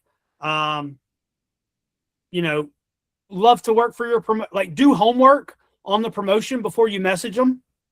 I'm going to talk about it here in a little bit, but you know, I've got some online courses at the Pro Wrestling Playbook, and one of the things, there's actually some templates that you can use to reach out to promoters for bookings or to follow up after bookings. And one of them is like, "Hey, my name is Josh Gerry. I'm reaching out to you because I was just on a show with Alan Keith here, and he said you guys run a tight ship, and I checked out some of your past events, and I saw where you guys put the championship on Sean Lampton, and I like that finish. It was really creative, and I was just curious if you guys have any dates. I've got a Google Drive with all my matches and promos and resume. If you'd care to take a look at it, man, just want to introduce myself." Right? Like, and even that's a little too long. You can kind of cut that down into just a couple sentences, right? You're not asking for the booking right then and there. You're just introducing yourself. How do you know this person? Why are you reaching out to them? And let them know what you do, right? If they respond, cool. You know, it's conversation. If they don't, you know, you follow up a couple weeks later, right? Like, you don't give them the entire sales pitch. Don't do a copy and paste message either. And definitely don't demand bookings like, "Oh, I'm better than your entire roster, man. You should book me next month." Like, God, please don't, right? But just be respectful of their time. Don't get mad they left you on red. You're going to have to message a lot of people, and you're not going to get a lot of responses from a lot of people. Look, I have constant electronic communication with every television professional wrestling company on the planet. I have a friend of a friend that works for every single one of them. And I electronically communicate, DM, and email representatives from every single one of those companies almost every week. Some of them I know personally, have shared a hotel room with, driven 8 hours in one direction with, that I don't get responses from. That's the nature of the business. You can't get mad. You follow up. Hey, man, not everybody communicates well. Even people that get paid millions of dollars to do this don't communicate well, okay? And then I've got some folks that communicate very well, and I love talking to them all the time, okay? So just contact, be respectful. When you follow up, you're also going to follow up professionally. "Hey, I know you're busy. My message probably got buried. I just wanted to follow up and make sure you saw this, or if you had any questions." Or if you're going to follow up, have something to add to the conversation. "Hey, I saw that since my last message, you guys had this other show where this really cool thing happened. That was awesome." Or, "Hey, I saw pictures of the house, man. That's really cool." Right? Like, add something. Build that relationship.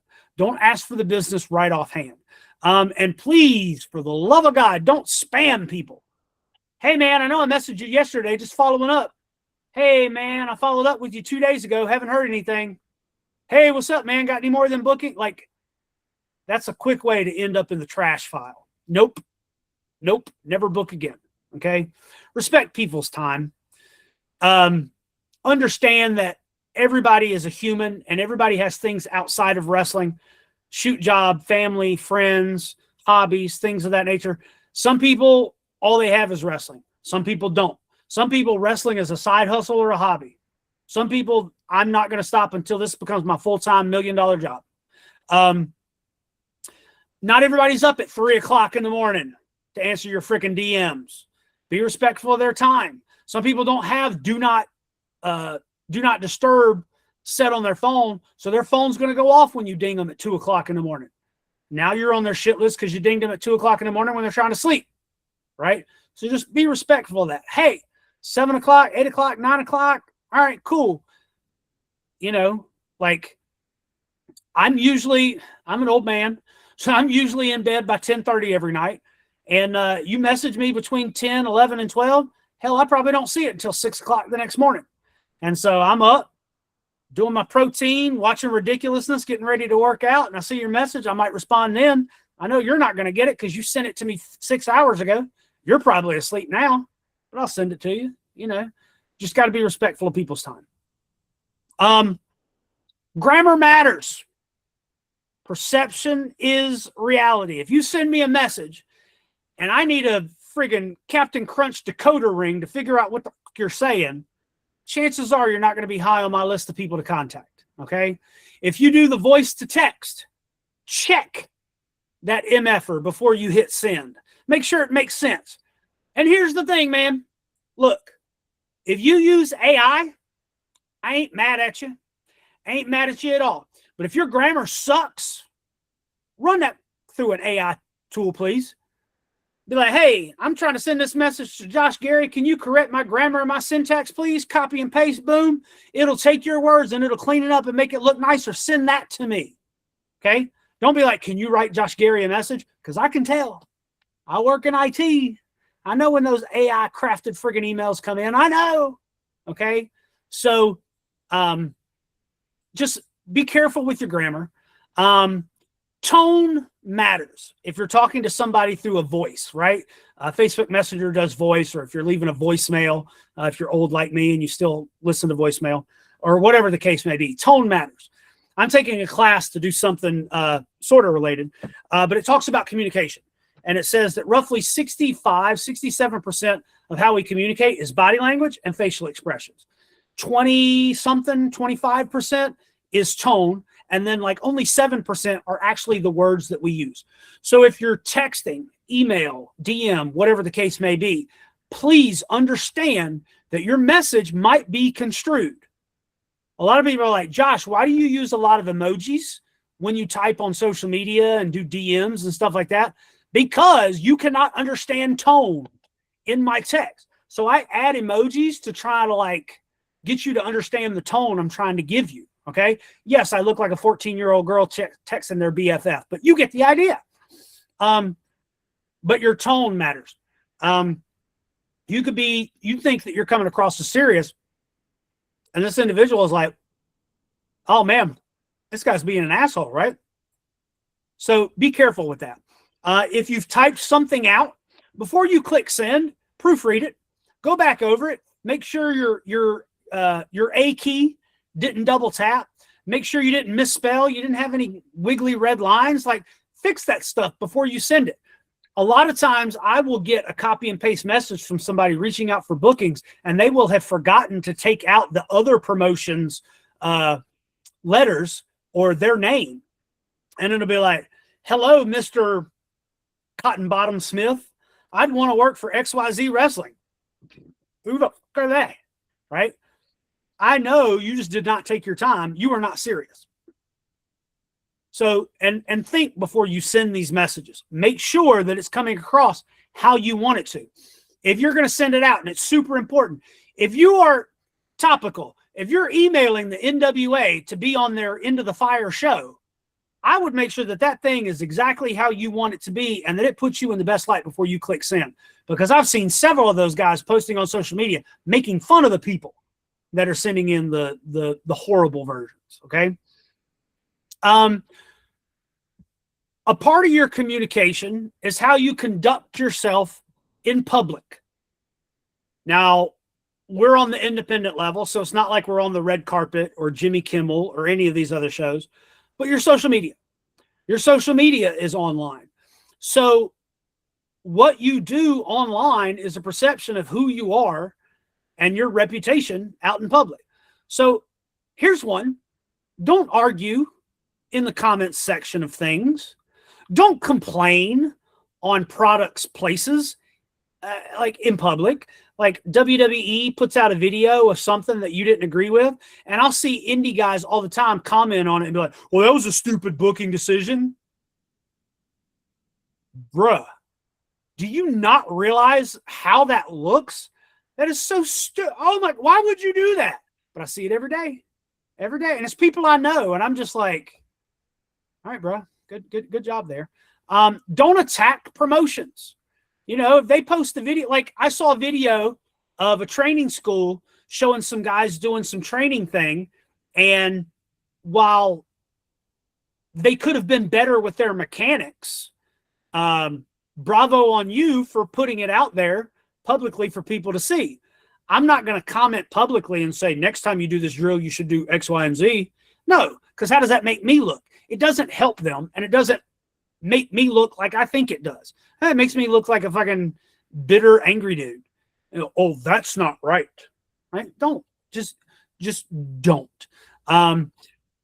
There was a video that AML put out a year or so ago of something that happened during an event, and we put it out there to try and like garner interest into a storyline we were doing, and there were people commenting on it going, oh, this is a work, and oh, that's so fake looking, and this is stupid, and da-da-da. And like, these were people that were in the industry that on a regular basis are emailing trying to get booked at AML. And it's like, what are you doing? What are you doing? And it's just, I see that all the time, all over the country, all over the world. And it's, what are you doing? You're not impressing anybody by letting people, oh, I know that's fake. I'm smarter than everybody in the room.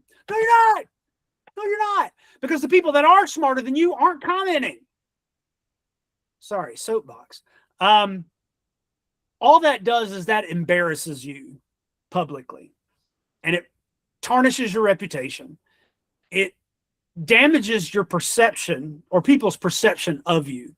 And it doesn't benefit your career.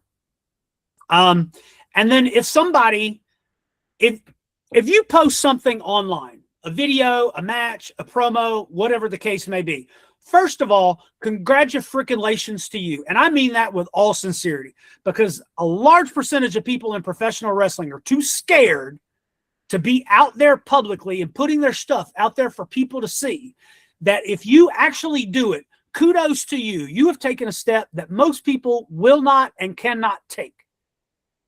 But that does open you up to criticism, and people will criticize you and be negative to you publicly and often. How you respond to that criticism, whether it be professionally, snarky, in character, whatever the case may be, is one of those small little things that I talked about that builds your reputation. Handle criticism professionally. I just did a short recently that talked about how Cody Rhodes handled criticism publicly on an online forum. He acknowledged it and he moved on.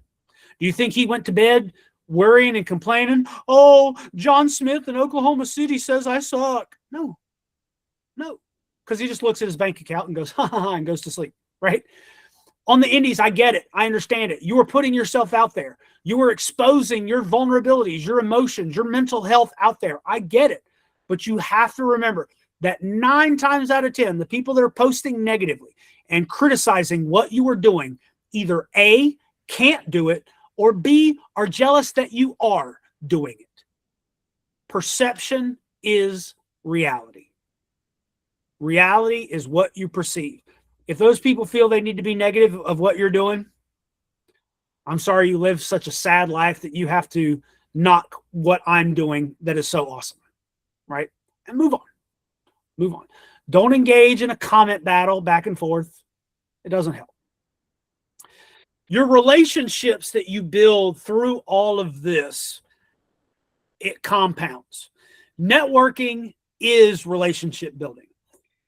If you're not booked this weekend, no matter what your job in pro wrestling is, find a show and go. I don't care if you go and you buy a ticket and you sit in the audience. You go. You're viewing a new promotion. You're in a new town. You're meeting new people. You're introducing yourself. Talk to the promoter. Talk to the talents. Introduce yourself. Hand out business cards.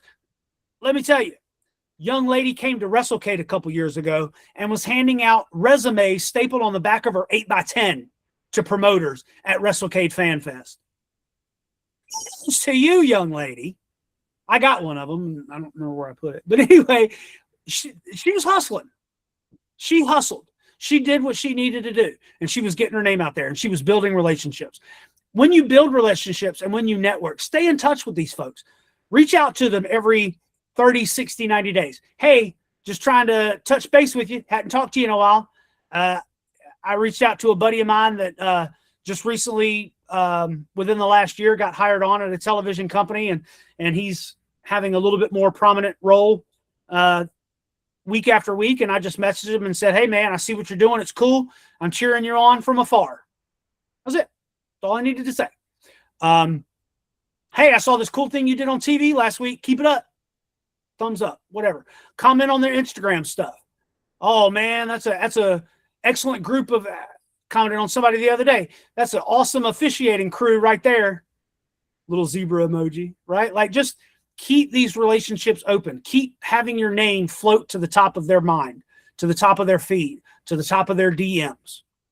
Because then they're like, man, I need somebody to fill in the role of blank. Oh, there's Isaiah. Isaiah can do it. Sure. Let me call him up. All right. But if you never kept in touch, right? Out of sight, out of mind. Make sure you say thank you. Thank you for everything and anything.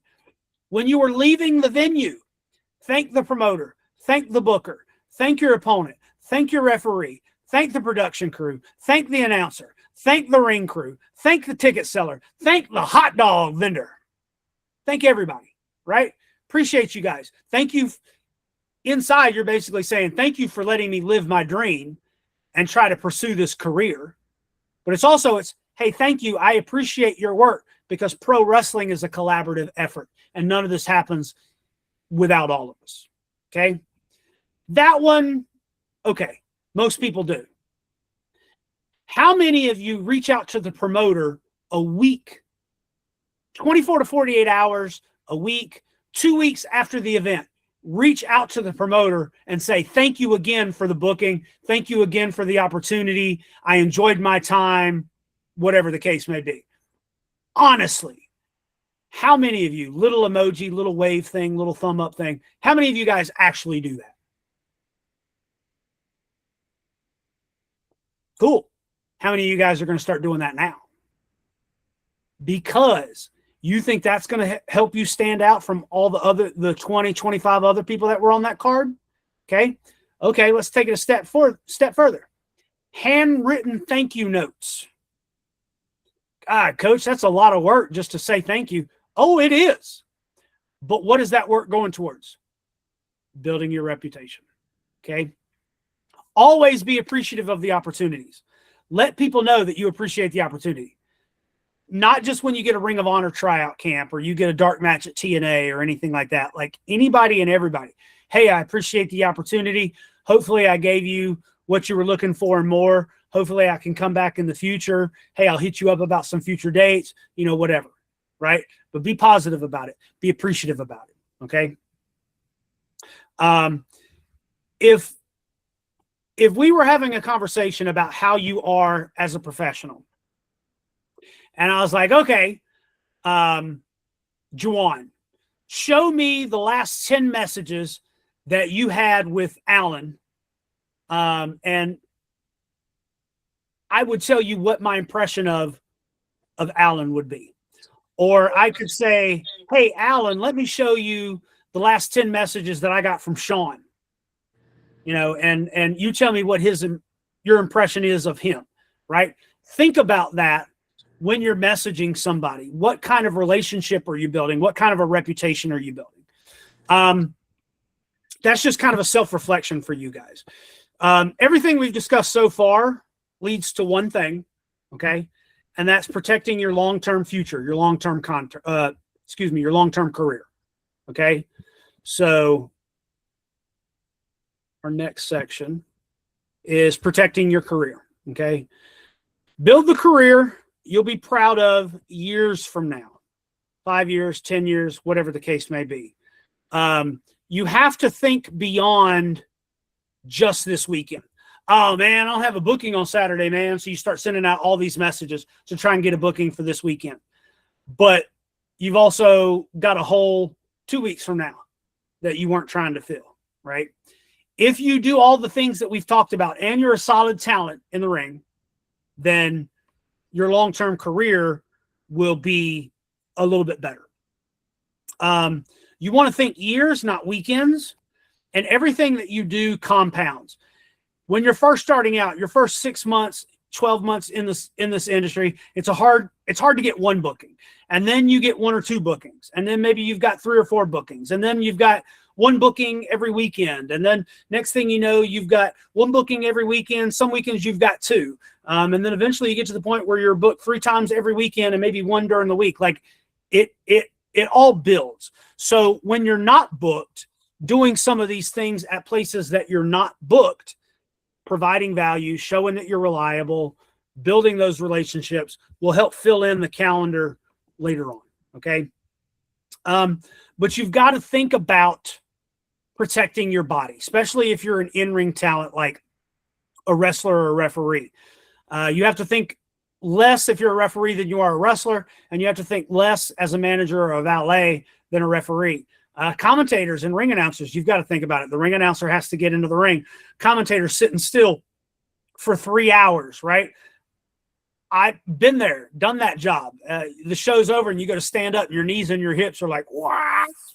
You know, from CSI Miami or whatever it is.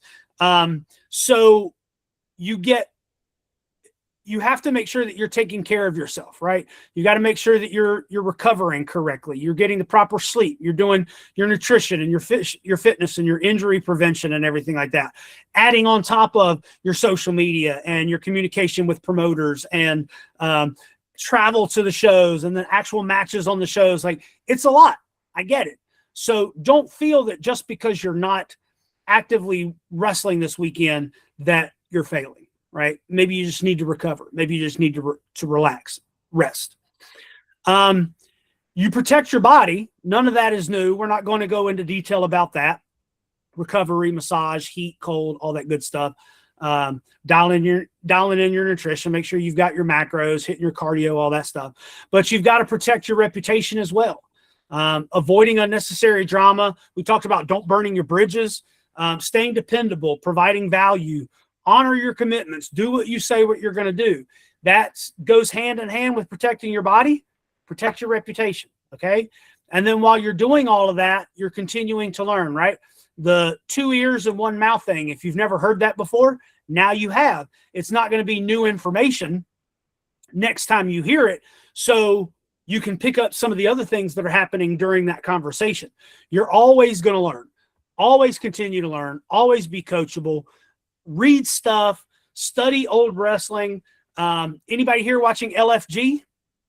I personally don't like the new format that the new season is doing. I kind of liked things they did out of season 1 and season 2, but some of the things that they are doing in between the matches, like this last week's episode, or maybe it was last week's, they are giving some really good nuggets of information about as far as like the performance and the psychology of like when to do the moves and why. If you're not watching that and correlating it to what you're doing in wrestling, you're doing yourself a disservice. There's a lot of videos online, mine included. It's not a shameless plug. I mean, you've been listening to me for 2 hours now, but I've got videos on YouTube talking about tag team wrestling and wiping your feet and a proper bump and resumes and social media and stuff like that. Like Stevie Richards.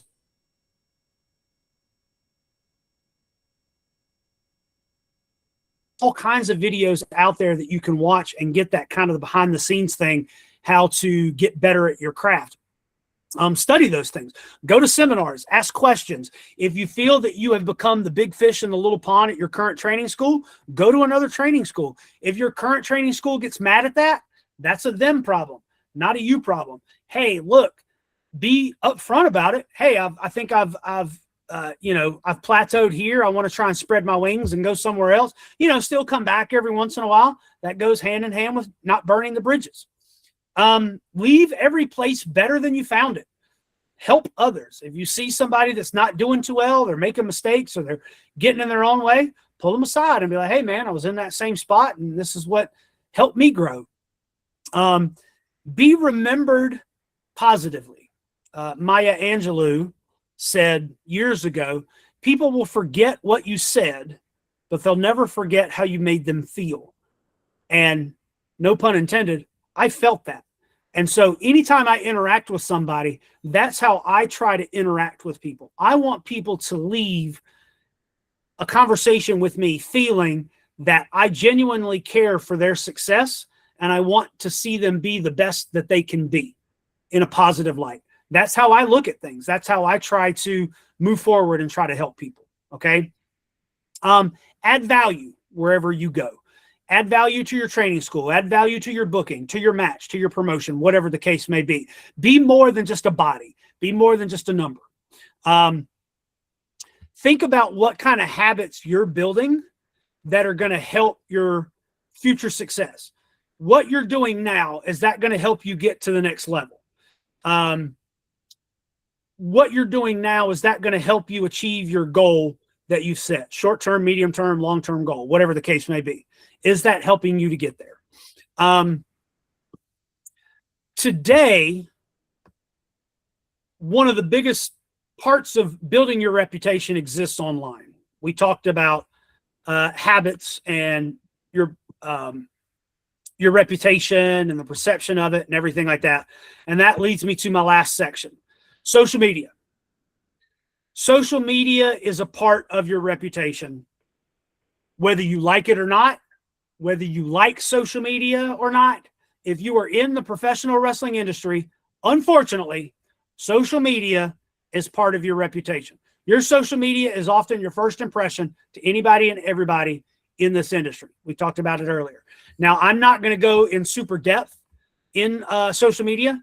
I have 2 very in-depth courses on my school community, the Pro Wrestling Playbook, that breaks down social media, what to post, when to post, the different channels and strategies that you can use on those channels. If you want more in-depth information, go check those out. It's linked pretty much anywhere I post or talk about anything. Some of you are already members, some of you are not. But if you want more in-depth information, that's where you're going to get it.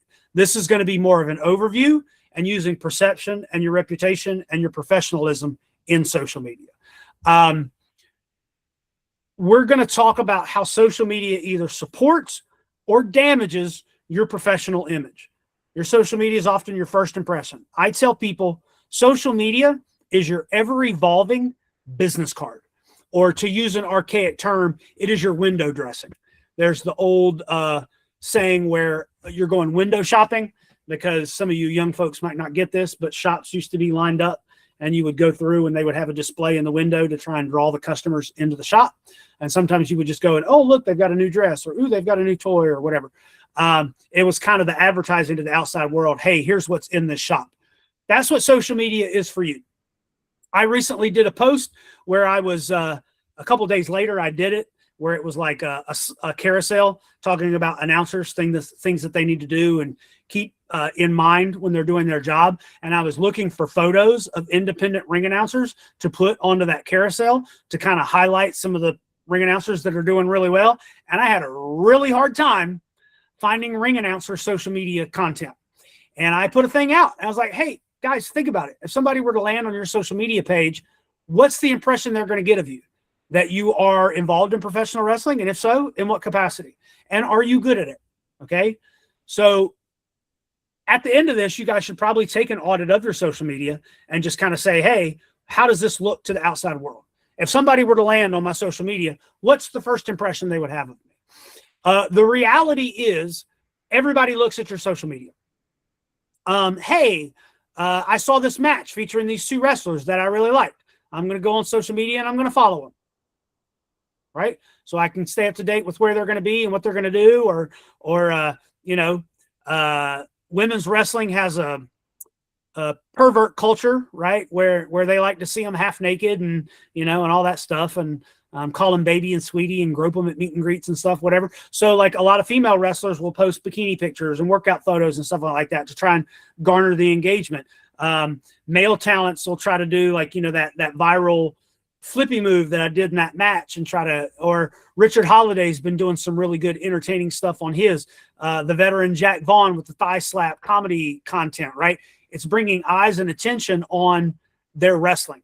So promoters are going to look, fans are going to look, sponsors are going to look, and other wrestlers are going to look. So you want to make sure that your presentation is giving the vibe, the personality, the reputation, and the perception of who you are that you're wanting to give. Okay.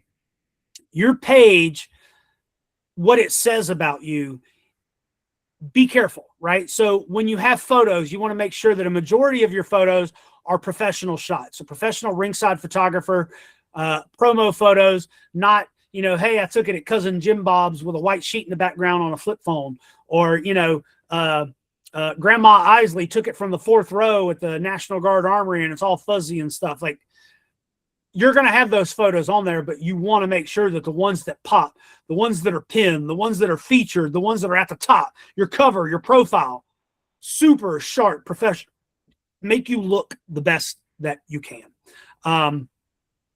Make sure that it's consistent branding, right? If you're a redneck hillbilly, you don't want to have a photo of you in baggy jeans dancing to hip hop.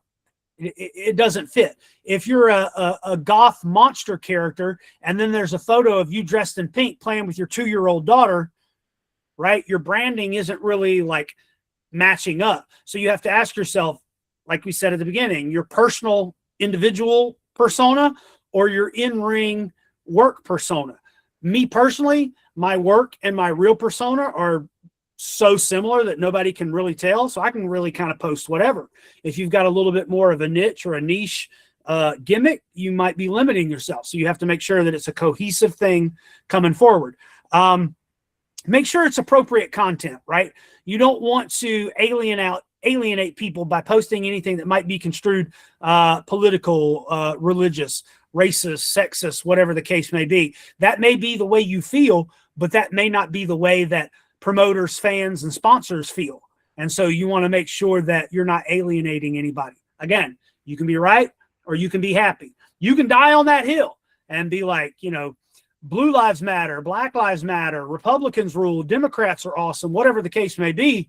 That may be your own personal belief, but understand that not everybody you work with is going to think that too.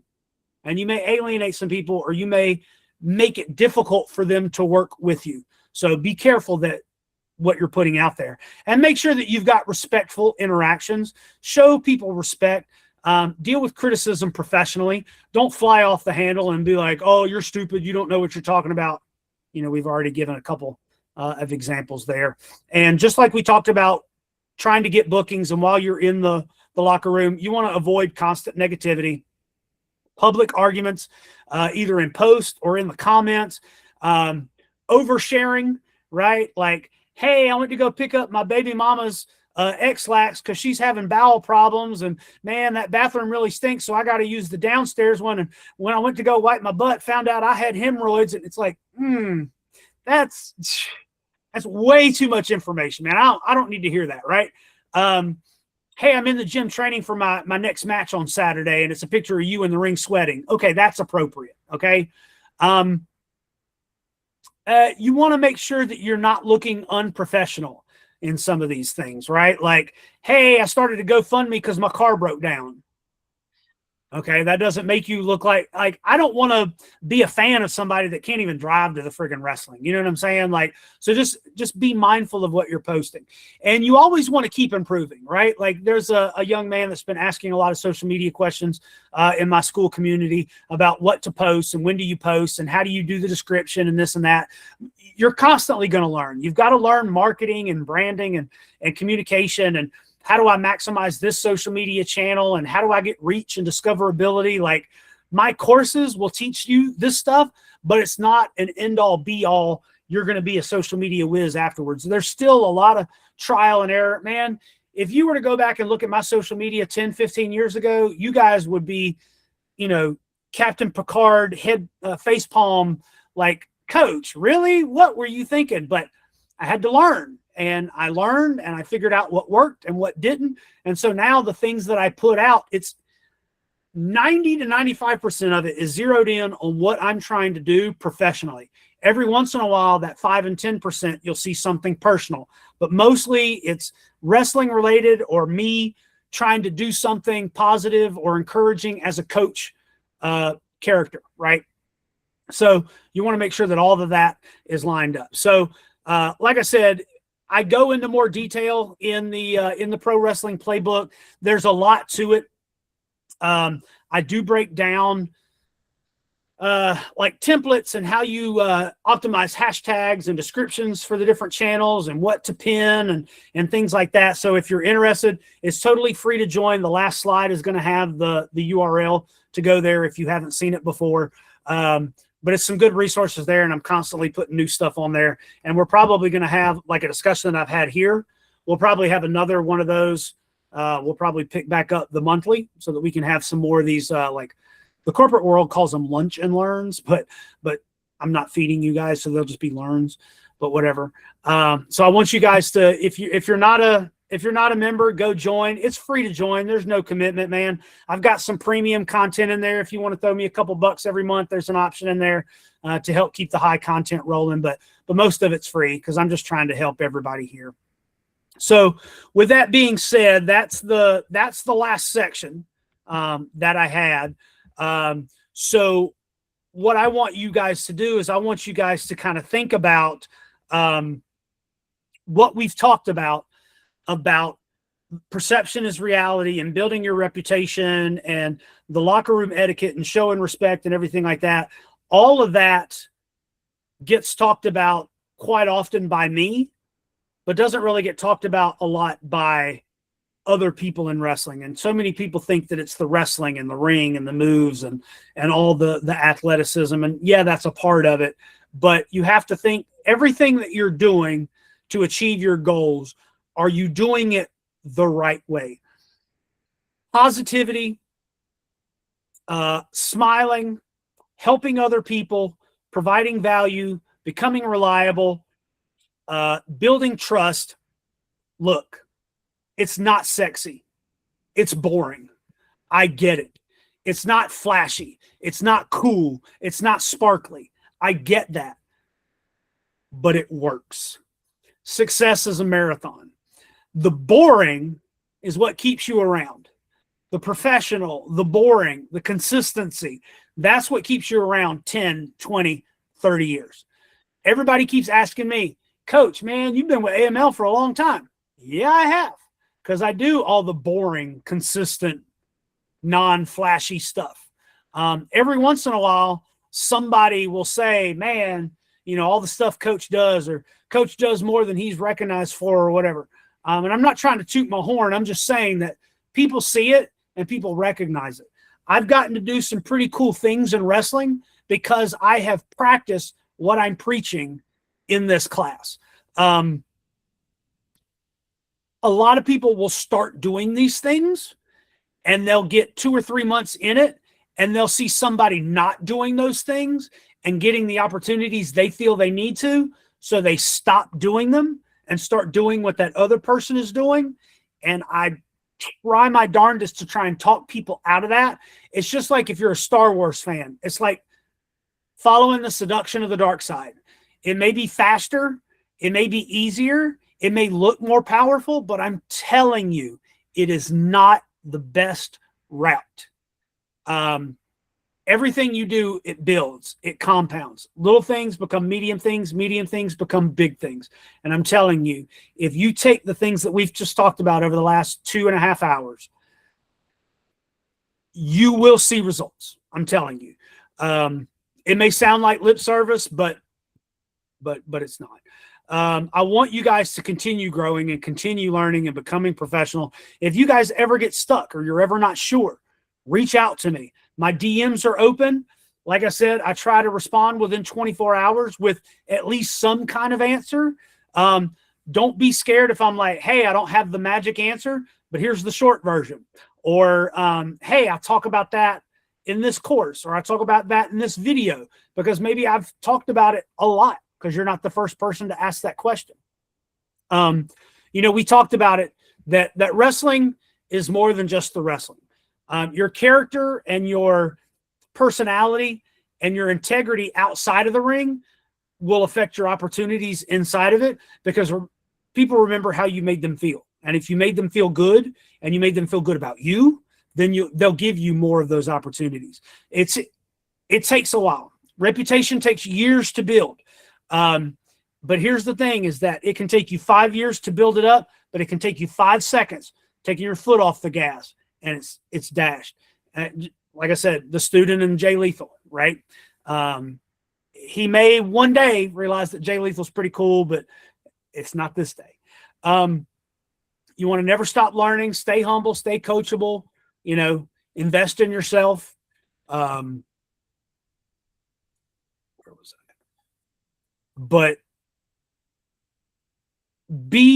professional wrestling isn't just about being a better wrestler, right? It's about being someone, that's the quote right here, about becoming someone people trust, respect, and genuinely want to work with. If you continue building your in-ring ability, your athletic ability, you're putting your matches together and you're able to do cool stuff, if you combine that with your professionalism, humility, reliability, and a willingness to keep learning and being coachable, you'll give yourself opportunities that talent just can't do by itself, because that's not how wrestling works. So with that, I'm going to pause, right? I'm going to open this up. I do have one more slide and some closing thoughts and things of that nature, but I'm going to give you guys an ample opportunity now. There's no more meat and potatoes. There's no more like developing content here that maybe I'll answer your question in 5 or 10 minutes. But that was a majority of the presentation in the class. So I'm going to open it up to you guys for questions. If you've got specific questions, if you have questions about, hey, I had this particular instance happen to me, and I'm curious how you would handle it, or anything like that. I'm going to open up the floor to you guys and let you guys have a run at it. Anybody? Yes? No? Maybe? Hey, Coach. Yeah. What's up, man? I just give the thumbs up real quick. The thing that, as a referee, that I have come to learn, you talk about, trying to build yourself up in other places and with other talent, whenever dressing room you're in. I've come to find out that, and you probably know this too, that there are certain guys that referees like to use for their matches. And I have found myself the last, I think maybe a couple times, where I could tell this person was expecting this person to do this match. And when I went up and be like, hey, I got you this time. And they'd be like, hey, so-and-so's not doing it? No, I'm doing it. There's something like building trust amongst the talent. Is that just something that just happens over time? It is. And for your specific instance as a referee, more so. If you were in position when they needed you to be in position, when your counts were steady, when you didn't try to overstep your bounds, when you gave them time cues the way they wanted, they're like, I like that ref. On the independent pro wrestling scene, there are a lot of bad refs, and not bad refs just because they're horrible, but it's just because they're lazy, or they don't care, or they haven't been shown, or they don't know, or they haven't been told, right? They're just doing their best. And so when you get a ref that is competent and does everything that you need to do, and it's like, oh man, it was like a night off in there having this ref, they're going to be like, hey, I want Chris to ref my match, or I want, Drake to ref my match, or whatever the case may be, because you've built that rapport, you've built that trust, you've built that reliability. And that happens at all levels. You guys ever heard of a referee called Jimmy Corderas? Yeah. Do you know who requested Jimmy Corderas for almost all of his matches? The Undertaker. The Undertaker would be like, Jimmy's my ref. That's it. Edge, before he went to AEW, Jessica Carr was his ref. So that last year he was in WWE, all of his matches, Jessica Carr was his ref, because he's like, I trust Jess. She does what she needs to do. Like, I want her as my ref. So when you get to that point, you've built up that reputation, you've built that trust, you've built that reliability. That's a feather in your cap. And a lot of people don't notice that. And a lot of people don't recognize that. And they just kind of go, oh, well, Chris must suck up to him, or, oh, he must be, buddy, or it's only because of reason X, Y, and Z, not because of all the work you've done, but it's because of some other reason, because I'm better than Chris. Well, you might be physically talented more than Chris, but Chris did all the work. Chris earned the reputation, earned the responsibility, the reliability, the trust. And so that's a good feather in your cap when a talent is like, hey, I want this ref to ref my match. That's a good one for them. I've had talents come in and they're like, oh, coach, you're on commentary? Hell yeah, you're going to make me look like $1 million. Like, that's a cool compliment to have. Or, hey, I'm working with so-and-so. Hell yeah, that's going to be a night off. Like, that's, you built your reputation, and that's what you want. We joke that George South is Ric Flair's favorite opponent, because George built up that reliability, that trust, that reputation. And, so it was like, if Flair had a choice, hey, I'm going to, I need an enhancement match before my pay-per-view. Hey, I want to work with George. So, that says a lot about George South. But yeah, that just lays into everything that we've talked about. So yeah, good question. Okay, coach. Thanks. Yeah, man. Anybody else? Hey, Coach Josh, this is TJ. How's it Yes, going? sir. Hey, what's going on? So I have an important question. So before I came to the amazing, wonderful presence of AML, I was training at another school, and and I got backstabbed pretty hard at that last school. And I think the question that I want to ask you is how can I still or keep a good relationship with not just the people that I've worked with recently, but how can I keep it good without coming it off like too weird or too cringy? Well, it's going to be tough, because it's going to depend Yeah. on your relationship prior to you leaving, Right. and then you as an individual. With you being a little bit newer in the industry, it's going to be a little bit harder. But I would just follow the things that we talked about here, Right. where you're building trust, you're building that reputation, building your reliability, and showing your coachability, and Right. staying out of the drama, staying out of the gossip and everything like that. Like if you wronged somebody on the way out, reach out to them and just kind of say, hey, my bad. I didn't handle this situation the best way. And I'd like to apologize, or extend an olive branch, or however you want to put it. If you didn't leave on a weird circumstance and you didn't burn that bridge, I would still reach out to them and just kind of say, hey, I just wanted to stay in touch with you guys. I've decided to, whatever your personal reason is for training at AML. And I just wanted to let you guys know that it wasn't anything personal here. I'd still like to come in and train every once in a while, or come help out at your shows, or, whatever it is. And here's the hard part, is that you can say all those things, you can send all those messages, you can send all those emails, but you got to follow up. You've got to follow up and actually show that you mean it, right? Telling me something is lip service. Cool. That's the first step. Actions speak louder than words. You've got to show me that what your words, that you actually mean that, right? Like, I'm trying to show good faith. I'm trying to stay in good graces, and I still want to help out, and I still want to do this, and I still want to do that, and then actually do those things, right? Because then that will go towards. So topic came up a couple weeks ago. A guy was like, hey, I messed up big a couple years ago, and does an apology hold weight in pro wrestling anymore? And a bunch of people were like, no, it doesn't. And people hold grudges, and people suck, and just a bunch of negativity. And I popped in and I was like, yes, an apology does hold weight in pro wrestling now. But here's the thing, is that the person you apologize to does not have to accept your apology. That is their right. And if they don't accept it, you can't be mad at them, because you obviously did something to hurt hurt their feelings, their pride, their ego, whatever the case may be. Mhm. But the act of you offering that apology goes a long way. But then you have to follow up that apology and show that you're actually sincerely sorry and that you're trying to make it up. And then maybe they'll come back around and they'll accept your apology. But extending it and using the words is the first step. But you've always got to follow it up with actions. Yes, sir. Thank you. Yeah, no problem.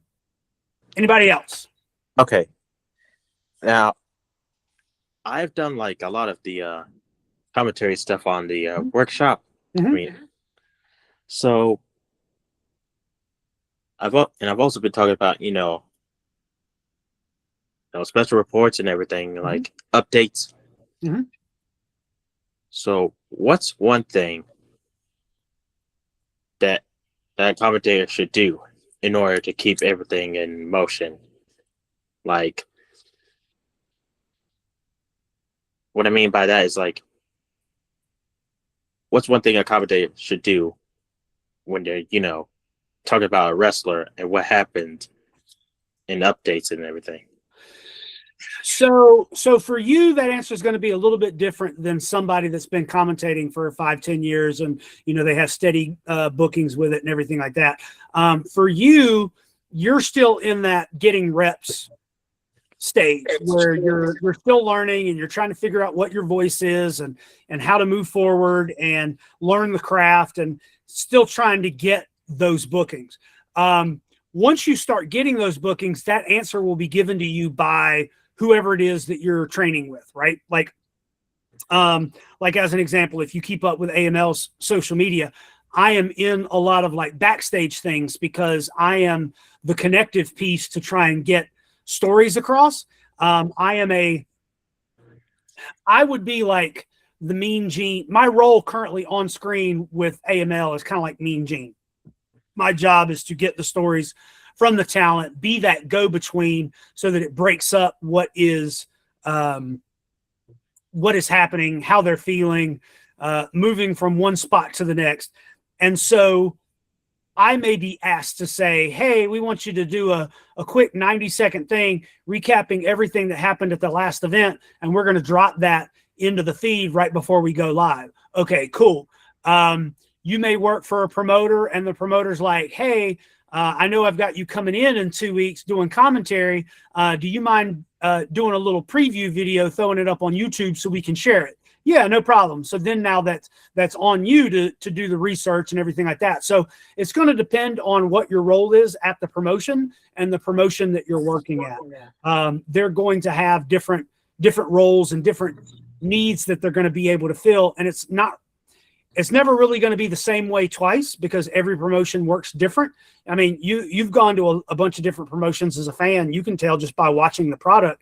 Every promotion runs differently. Every promoter runs their events differently. They have a different style, a different presentation. And so that's going to be the same thing when you're an actual talent. You've got to learn how the different places work and how they present and, make sure that you're performing your role in the vein with which they need you to perform that. So in your position, not having those bookings and you're just kind of trying to do it on your own, you can take, let's say there's a local promotion to you that throws up. They've got one camera position on the ring and it just is the match. There's no commentary on it or whatever like that. You could hit that promotion up and kind of say, hey, I'm trying to get my foot in the door as a pro wrestling commentator. I'd love to be able to take one of your matches that you've got on YouTube and lay a commentary track on it if you don't mind. More than likely, they're going to go, no, we don't care. So then now you take it, you lay your own commentary track over it, you throw it back to them, and they might be like, hey, we want to use that. Can we use your voice? Yeah, sure. So now you're getting attention for your commentary on their stuff. And then maybe they're like, hey, would you like to come in and do it live? Like, maybe you have to do that for 5 or 10 promotions before you get a yes or before you get an opportunity, but it's something that you can do. Or if you've got a promotion that you want to work for, go ahead and start producing free content for them to kind of show, hey, this is what I can do.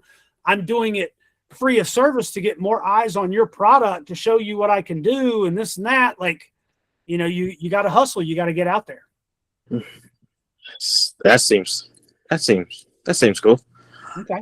And it is a lot, and it can be a lot. And a lot of times you can kind of sit out there and be like a duck paddling in the middle of a lake, and you're like not really sure which direction you want to go, but you just got to keep at it and keep scratching it, keep clawing and biting. And eventually you will get something. And again, it compounds, builds, and it moves on to the next. So you just got to keep finding out what works for you, man. Oh, yeah. All right, cool. Anybody else? I noticed a couple people popped off when we got to the sections. Oh, Coach Josh, how are you doing today? Oh, Jack. Yeah, I was just wondering, hypothetically speaking, this might be a stupid question. If you wanted to have more than one gimmick while using the other gimmick, would that be possible? If so, how could it be done? It is possible, but it's definitely going to be tough. If you want to have a cohesive brand on your social media, my recommendation is if you're going to do two different ones, have one with your face and one with a mask. That way you can actually do both gimmicks on one show. You might be able to get paid twice, but that means that you have to do twice as much social media. You've got to have a page for your face character, and you've got to do a page for your mask character. But that's probably going to be your best way to do two different gimmicks. Now, if you were doing the same character, the babyface version and heel version, I don't think you need to do that as long as they're kind of the same character. But if they're two totally different gimmicks, that's probably your best bet. That does have some. Excuse me, I'm missing some words here. I'm not used to this. My apologies. That's all right, man. All right. But that kind of gave you the information you were looking for. Perfect. My apologies. All good, man.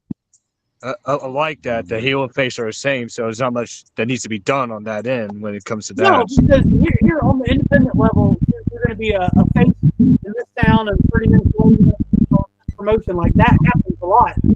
And so just cool tweaks to the character on the presentation. Doesn't need to be a totally different gimmick. But if you're trying to go full on totally different gimmick, yeah, you might want to pass one. Right. I appreciate it, sir. Yeah, no problem. Anybody else? Okay. So we're winding down. So like I said, anything that stuck out to you as, hey, I want to get a little bit more information, or hey, that didn't really sound right, I didn't get the full gist of it or whatever, there's the URL to the Pro Wrestling Playbook. Like I said, there's a community, there's classes, there's courses in there, there's free courses, there's premium courses, there's all kind of stuff in there. Go and check it out. If you get stuck in some of those places and you've got questions, there is a community there of some people that have gone through those courses as well that might be able to help you. I might be taking some of this stuff and making it into medium form content that might be out there and might be added to some of these courses. So just kind of keep an eye out on that.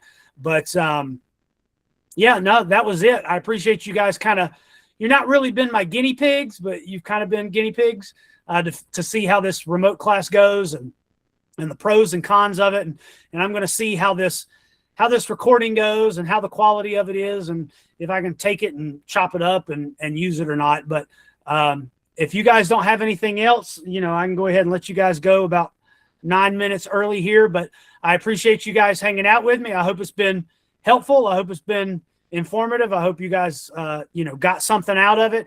And if you wanted to go on social media either tonight or tomorrow and tell everybody how much you enjoyed it and tag me and put me over and all that good stuff, that would be much appreciated.